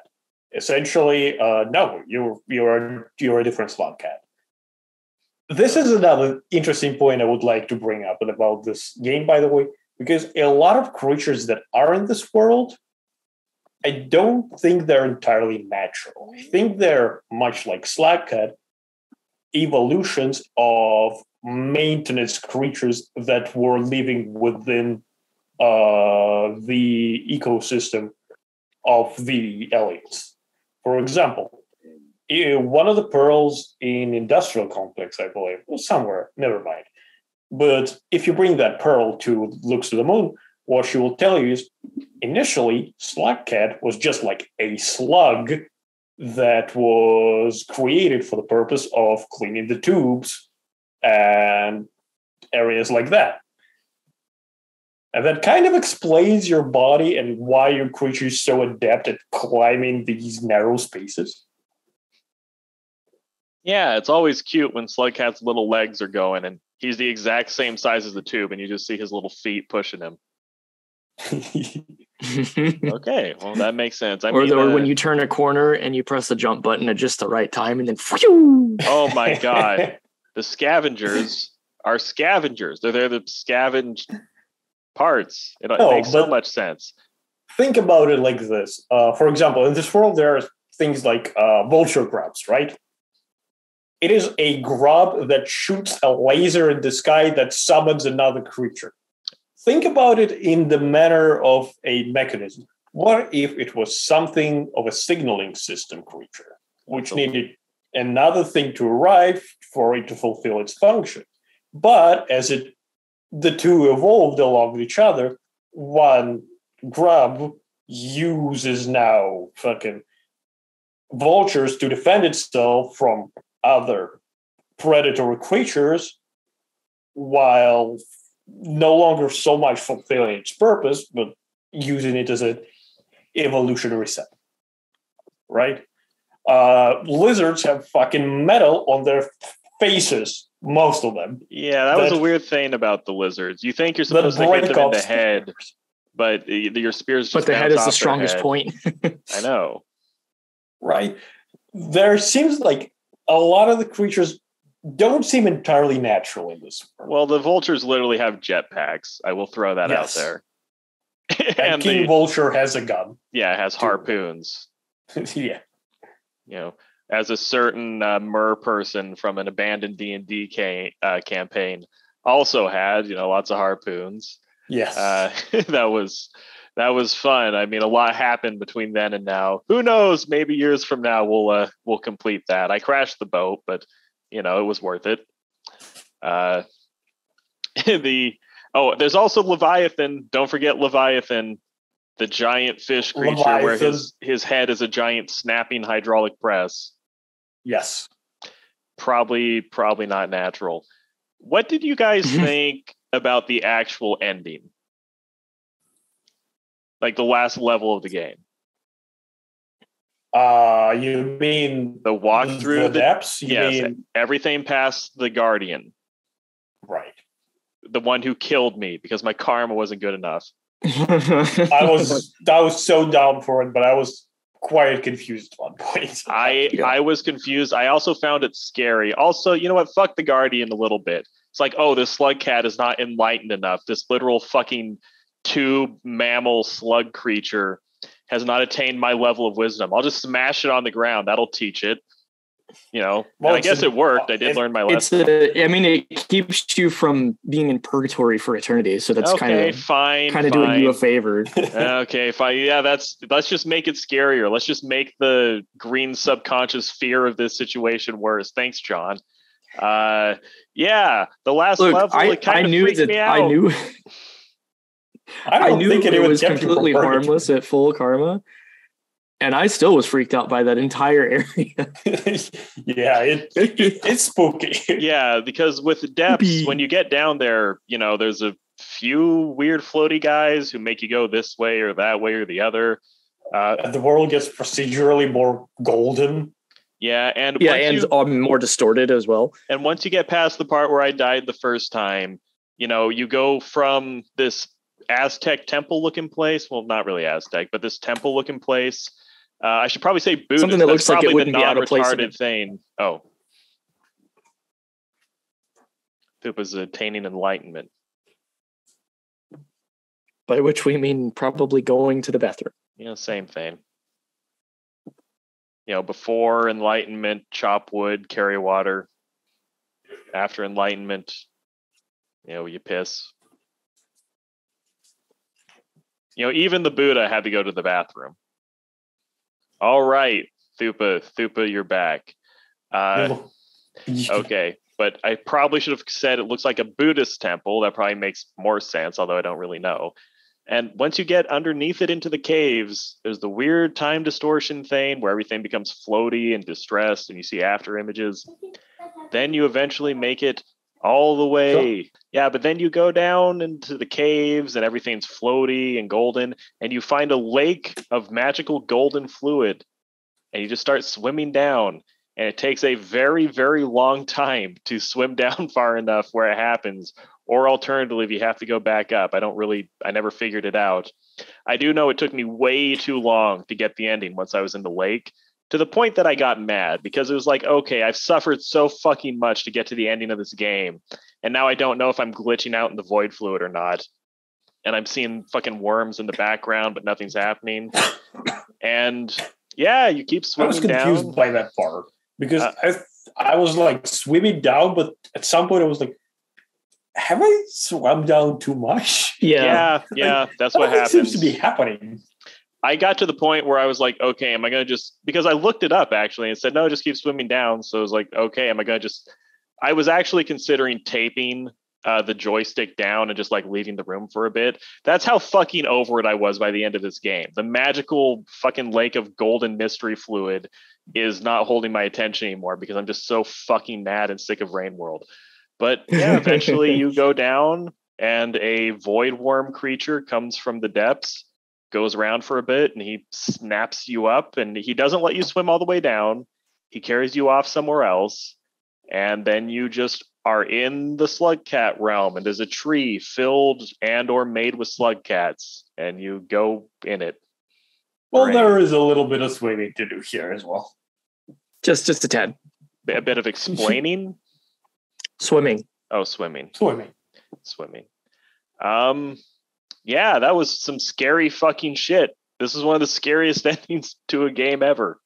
It freaked me out. Yeah, really. I thought it was kind of transcendent because... No, it is, but that's scary. You say so. You need to understand this. At least 30% of me believes this is what actually happens when you die. Oh. It was kind of fucking freaky. Well, that's a cool experience to have. Yeah, I mean it's weird. You're just looking at it's like, oh, just mystery fluid sinking into the void, and then there's fucking freaky shit in it. What happens? You know? I mean, what if you die and that's what happens? You're just like in a void, and then the giant fucking worm comes up to you. How would you feel? Cool. I don't know. What can a giant fucking worm do to me more? I don't know. I don't necessarily think it's literally a worm, but I don't know. I mean, reincarnation. Like, also, it's just kind of polite. Like, it just gently like taps you, like. Yeah, I mean, he's nice, but what if in real life the worm is a dick? What if it makes fun of your tiny penis? Yeah, what if he fucking taunts you? Well, I would be fine. But what if he just fucking taunts you and just like criticizes you for your poor life decisions? Or what if you think you're out of reincarnation, but he sends you somewhere shitty? What if you wake up in China? Goddamn worm. Yeah. I don't know. What was your guys' reaction to the ending other than that? Because I had a feeling of wonder, but I also felt deep existential terror the entire time I was watching it. Yeah, I think it's supposed to be unsettling, but it wasn't like, oh no, I'm shitting myself either. I just thought it was cute. I thought it was... I didn't think too much of it, really. I just thought, man, it's nice. I know, but it's scary. It's like, what if I have too much desire? What if I'm like one of those people who became the interdimensional shadow beasts? What if I get trapped between realms? How fucked up would that be? That's why the guy's there to murderate you if you don't have enough. I know, karma. But does that person exist in this world? Oh, I see. Okay, you're extrapolating this to actually dying. Yeah, we're actually talking to one right now. John is the arbiter. Is that what happens when cops shoot you? Like they were trying to help you? No. Look, you see, what happens is if you're about to die and you don't have enough karma, John comes and slams you against the wall. Yeah.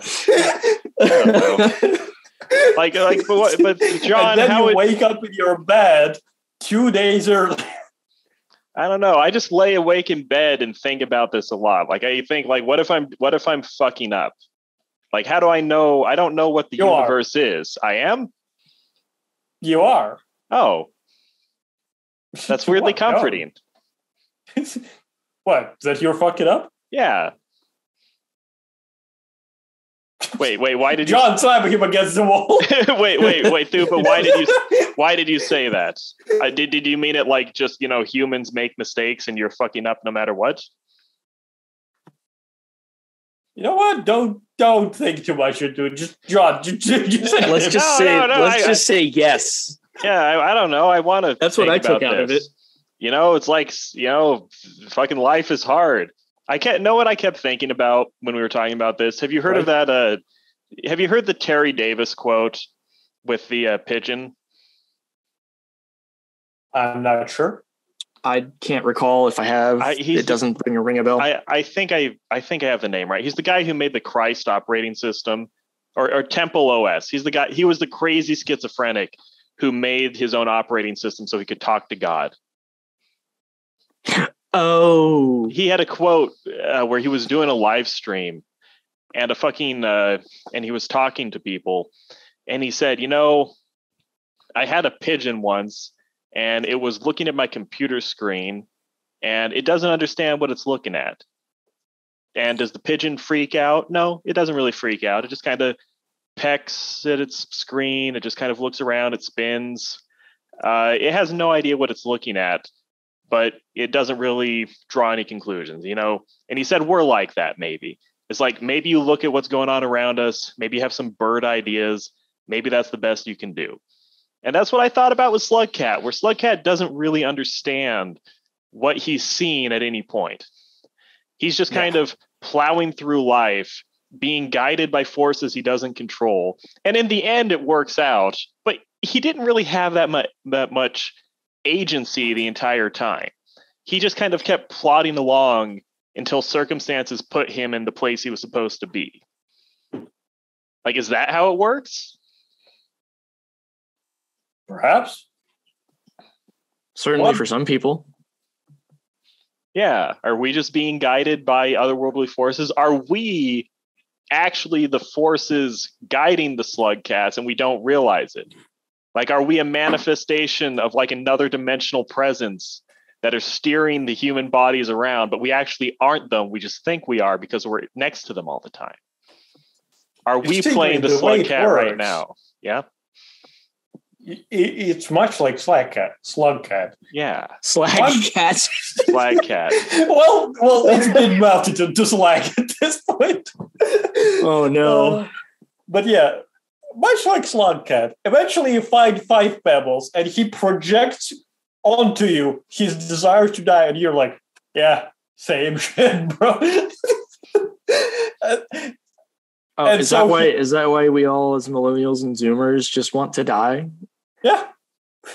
Yeah. We're actually just having Slugcat projected onto us. Yeah, we much like Slugcat. We just met that one dude who was like, dude, I just want to die so much. Yeah. Do you want to transcend as well? I mean, a lot of people do. I've been that guy for a few people, I think. But like, Thupa, John, you are next to yourself all the time, right? Like Thupa, you always are where you are, correct? Are you trying to say that I physically exist within the same, or my consciousness is always tied to my existence? It's like your body, your memories, your sensation, your consciousness, your thoughts, like they're always in the same place, more or less, correct? Except when you're dreaming. Yeah. Oh, sure. Yeah, that too. But it's like, is that a coincidence? It's like, is that because they are inherently the same thing, or do they just happen to always be in the same place, during the experiences we remember? So therefore we assume they're inherently tied together, but really they're not. Like maybe when you die, it just completely splits off and you realize, oh, right, I was just following this body around for a while, but I wasn't the body. I was just next to it. We are the conglomeration of experiences we have. So I mean, I guess so. Yeah, but it's kind of like, is there life after death is really the question you're asking. Yeah. And are there worms? Like, I think there are definitely worms, but well, no, not that's what scares me. I'm going to be laying on my Not the deathbed being cosmic like, kinds, is there just going to be a maggots. worm? And will the worm be mad at me? And it's going to throw a grenade at other worms. Yeah. Is the worm my friend?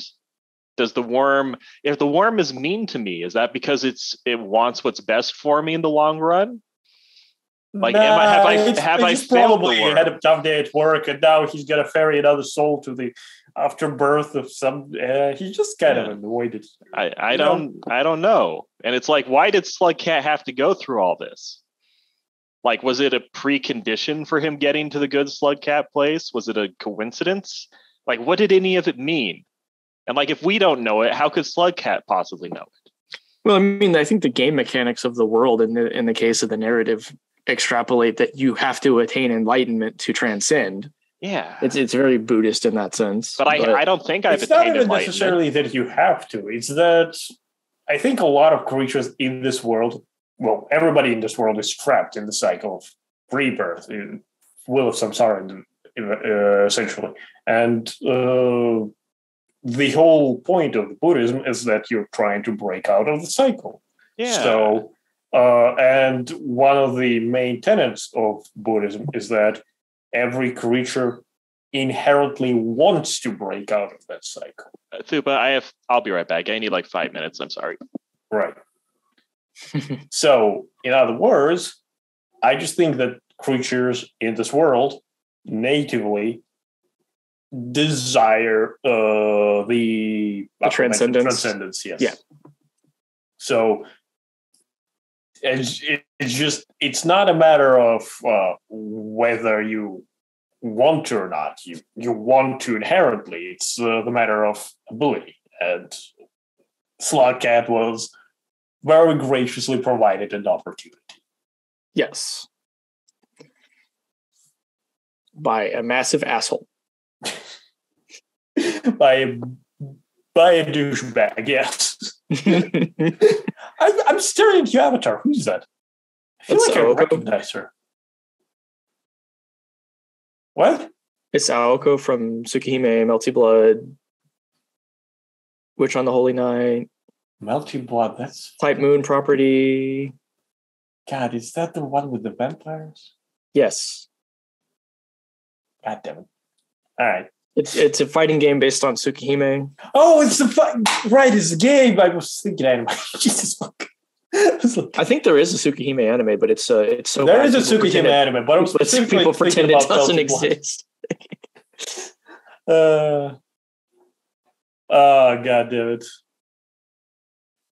Have you seen any recent anime, by the way?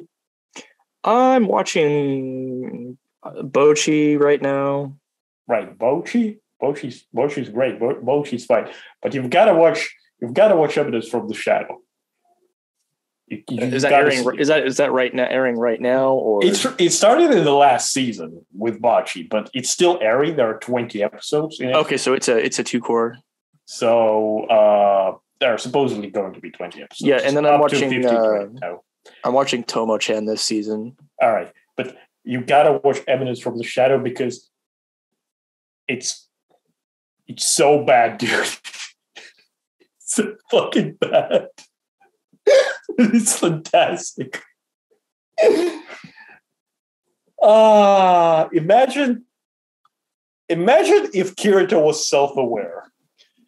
Oh no. Just imagine if Kirito was self-aware and he decided go full bullshit, but that bullshit actually turns out to be always the premise of the world. He comes up with it on the spot, and then it just turns into reality. Wait, what? We're talking about something completely unrelated to Rainworld, so Wait, what Look, property laughed is and this? sewed into topic. I'm talking about Evidence from the Shadow. Right, all right, cool. But we're talking about Buddhism. You were saying tenets of Buddhism. Yeah, we've already talked about that. Reincarnation. Cool.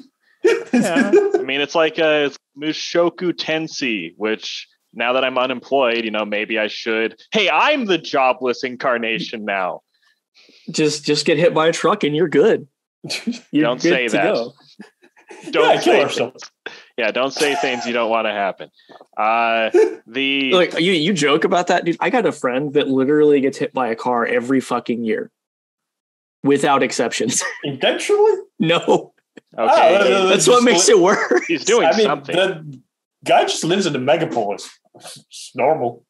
His house is actually in the middle of a 5-way intersection. You would think so. He used to live in California, so it kind of made sense just because that's a traffic heavy place. But then he moved to Michigan, and it still happened.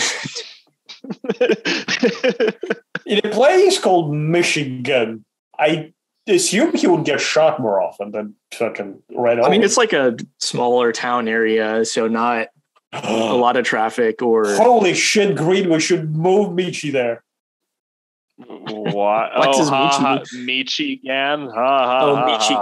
Okay. Holy fuck! I should move the Greenland. Ha ha ha ha. Ha ha ha. Fucking or Greenberg. There's nothing called Thupa, so yeah. It's I don't know. I should die. No, you should. Well, eventually you should. Not now. Not in the near future. Out of the cycle. Well, no, but that's it. You wake up as yourself again, or as another person, or another thing. Like that's scary too. Like, what if you fucking die and you just wake up as a worse version of who you are now? That would suck. But then maybe carrying you get reincarnated as a dog, and then you get to the end of a girl. Or some shit. This is, anyway. I think Thupa is referencing a trashy anime that is airing right now. I didn't even really catch what he said. So he said something about you'd be a dog that is with an anime girl. There's a show out right now where someone reincarnates as a girl, as a dog, and he just does nothing but creep on his owner, or she creeps on him. It's unfortunate. Okay, yeah, that sounds like something that would be out of my interest range. Yeah, I mean, even for me, it's kind of it just looks stupid. Like there's probably a way I can to put make up that with kind of creepy fan servicey stuff if it's funny, but if it doesn't really land the humor part, it's kind of hard to justify wasting my time with it. Oh fuck! There's people were actually making fun of this by bringing up an old OVA. It's called like Tokozawa Kennel or something like that. They adapted a, despised old manga with a cult following. Where they made an OVA, and they actually had a really popular TV comedian voice the dog, but it's just like a girl having wacky adventures with her dog, like Scooby-Doo, except the dog really, really, really wants to fuck her. And apparently every adult in her life just like kind of suggests this is a good idea. Like, yeah, just let him do it. Who gives a shit? And so the entire humor, great. Yeah. So the entire humor in the show is just derived from the girl, like mildly resisting the dog's desire to have sex with her, and everyone else just being like, "Oh, you're fucking stuck up." I have not watched it. I don't think I'm going to. Yeah, don't worry about it, Thupa. It's not important. But anyways, Thupa, we need to attain enlightenment. We need to figure this out. Like, how are we supposed to attain enlightenment? I have a suggestion how we could attain enlightenment. All right. How? Was that because you just turned your lights on? No, it's 19th of January. An expansion for Raidwall comes out. Oh, with right. Mutations and slot cats. Wait, doesn't this kind of defeat the point of the game? Is like, oh, good. Now you're back. You're even more of you now. That's horrible.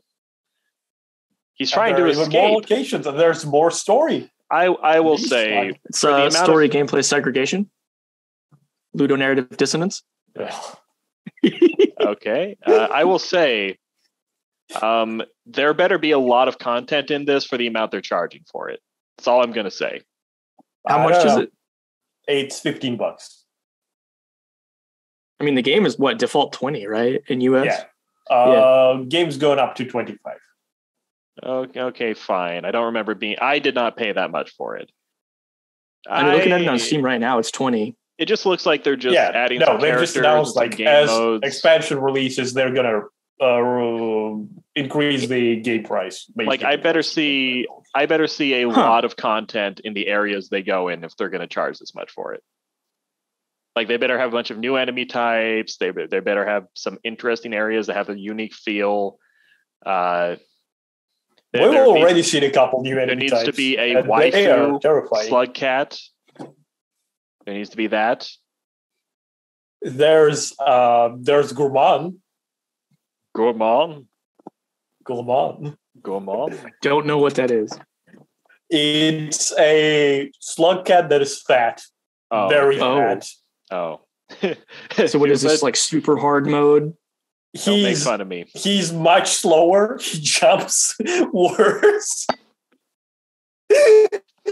But he can produce them together. Can you store more than one item in his stomach? I don't know. But I think he can just randomly just pull one out. Items. Yeah. Oh, okay. So instead of storing one, you just keep pulling items out. Okay. That's interesting. And then you can combine items together. I feel like they're getting a little gimmicky with this. Like it might be good, but I'm not holding out my hope that. Well, I mean, look, it was there. Were these like stretch goals for the Kickstarter? Look, we all know that everyone is going to be playing Rivulet, and I'm going to be playing the Saint. Because Rivulet is like a slug cat on crack. Like, you see, normal slug cat survivor, he was like, well, I'm gonna go fast towards the end. Rivulet decided, you know what? I'm gonna shoot 2 fucking ounces of ketamine into my asshole, and then I'm going to polish the rest with speed. And decided to go 3 times as fast and jump 4 times as high. And it also breathes underwater. So he's just better. But his cycles are much shorter. Oh, okay. Yeah, fine. So it actually cuts the speed down. So it cuts your time. It cuts your time significantly, and then you need to go faster. Does it also have a higher eating requirement? Okay, this is going to be my next question. I'm just going to drop the server. Yeah, no, I'm playing the Saint.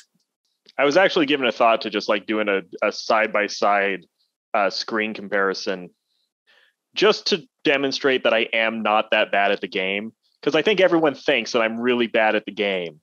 And that's why they've been making fun of me the whole time. But I'm not that bad at the game. Like, most people don't beat this fucking game, Thupa.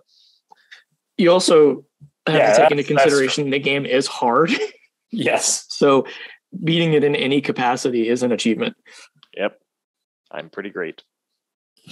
I want to play the Saint because Saint has a tongue and he doesn't fight anybody. Oh, so wait, he can bungee jump around, but he can't kill people? He can literally he can't throw spears at other creatures. Oh. Because that's what Saints are known for. You lose an offensive tool, but tongues. you gain a mobility one. Yeah. You know, I feel like a few of the slug cats are going to be broken. It's not coming out on console right away, so... Yeah. Oh, darn. I have to wait several months before playing this again. Ah, shucks, guys. That's so horrible. I don't even know if I have the patience to play more of it, to be honest. I'm pretty sure I don't. I played a few hours last night. I feel like that might be enough Rain World for a few years. Maybe I'll revisit it. You know what? It's going to be like Bennett Foddy. Like, I play Bennett Foddy when I'm fucking upset or I have something go wrong in my life. I'm going to play Rain World when I'm trying to cope with death. And I'm, trying to attain enlightenment, so I am prepared to meet the worm when I die. The death worm. Yeah. Yeah. If you look at the video that I've dropped, about 3:10 is the Gourmand trying to jump. I don't know if I even want to attempt that with your internet situation right now. Yeah, not really. It's it's just a little circle. I linked you the video earlier. You've probably seen it. Yeah, I did. I did watch the thing. Oh man, what the fuck was I talking about? You said. Wait, what? The artificer? Yeah, you said he's the one you liked. Oh, okay. The one with explosives. Oh, that makes sense.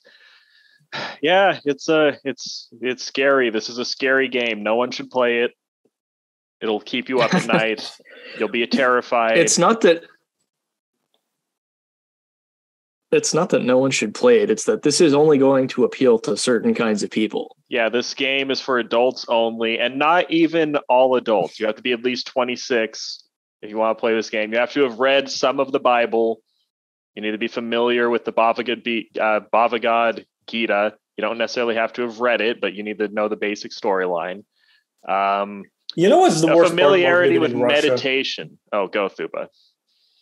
It's that I want to gift you the Bible on Steam, but I can't because I live in Russia and our prices are too different. Well, aren't they homogenizing prices soon? No, they're not. Also, technically, Steam isn't even supposed to take money from us. We just found ways around it. Is that still going on? I'm sure the fucking war is still going on. Does Twitter still lock you out too? Yeah. Oh. I use VPN. I mean, it's an easy workaround, but still, that's kind of surprising to me considering it's been like a year. Even on Steam, like the fact that I can't pay for games isn't enough. Some games just regionally aren't available to me anymore. Like I can't buy Total War Warhammer 3, just period. I'm still annoyed that they didn't just call that game series Total Warhammer. Boo. Total Warhammer.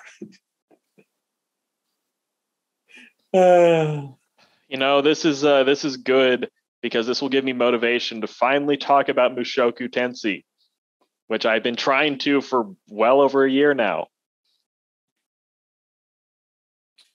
Speaking of video games, in 2 hours... Mushoku Tensei is not a video game. No, that's not matter. Well, 2 hours. It's gonna be, yeah. Yep. Arknights is getting an update for season. Wait, what's getting an update? Arknights is getting an update because there is an anniversary of the game, and there's going to be a lot of shit and a limited banner.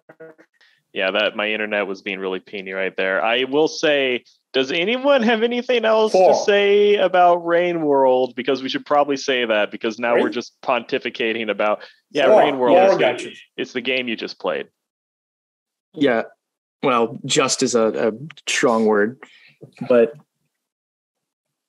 it's a very unique and interesting experience. It's just not going to be for everybody. It's an artistic game. It is, and it's very well put together, and everything makes sense once you've experienced the whole thing. But there's a lot of things about it that are going to frustrate people. You know, it's going to frustrate people that are new to video games, and it'll also frustrate people that are very seasoned in video games just because of the type of game that it is. It does a lot of things that are unconventional and then merges those with traditional goals like an end point that you have to reach. But so, John, there are two gachas that recently came out. One of them is called Neural Cloud, and the other one is called Eversol. Wow, Neural Cloud, just like Moon's neuron flies that are in a cloud around her head. That's fucking crazy, man. Yeah, I will say about Rain World. About Rain World, Spotlight developers and exist in the same universe. Dude, but you're the one who wanted to play this game. I did. This whole thing was your idea. And you spent half of it explaining the lore. Yes. Yeah, I mean, we should probably, which I patiently did not yell at you about, you know, so I'm growing as a person, just like Slugcat.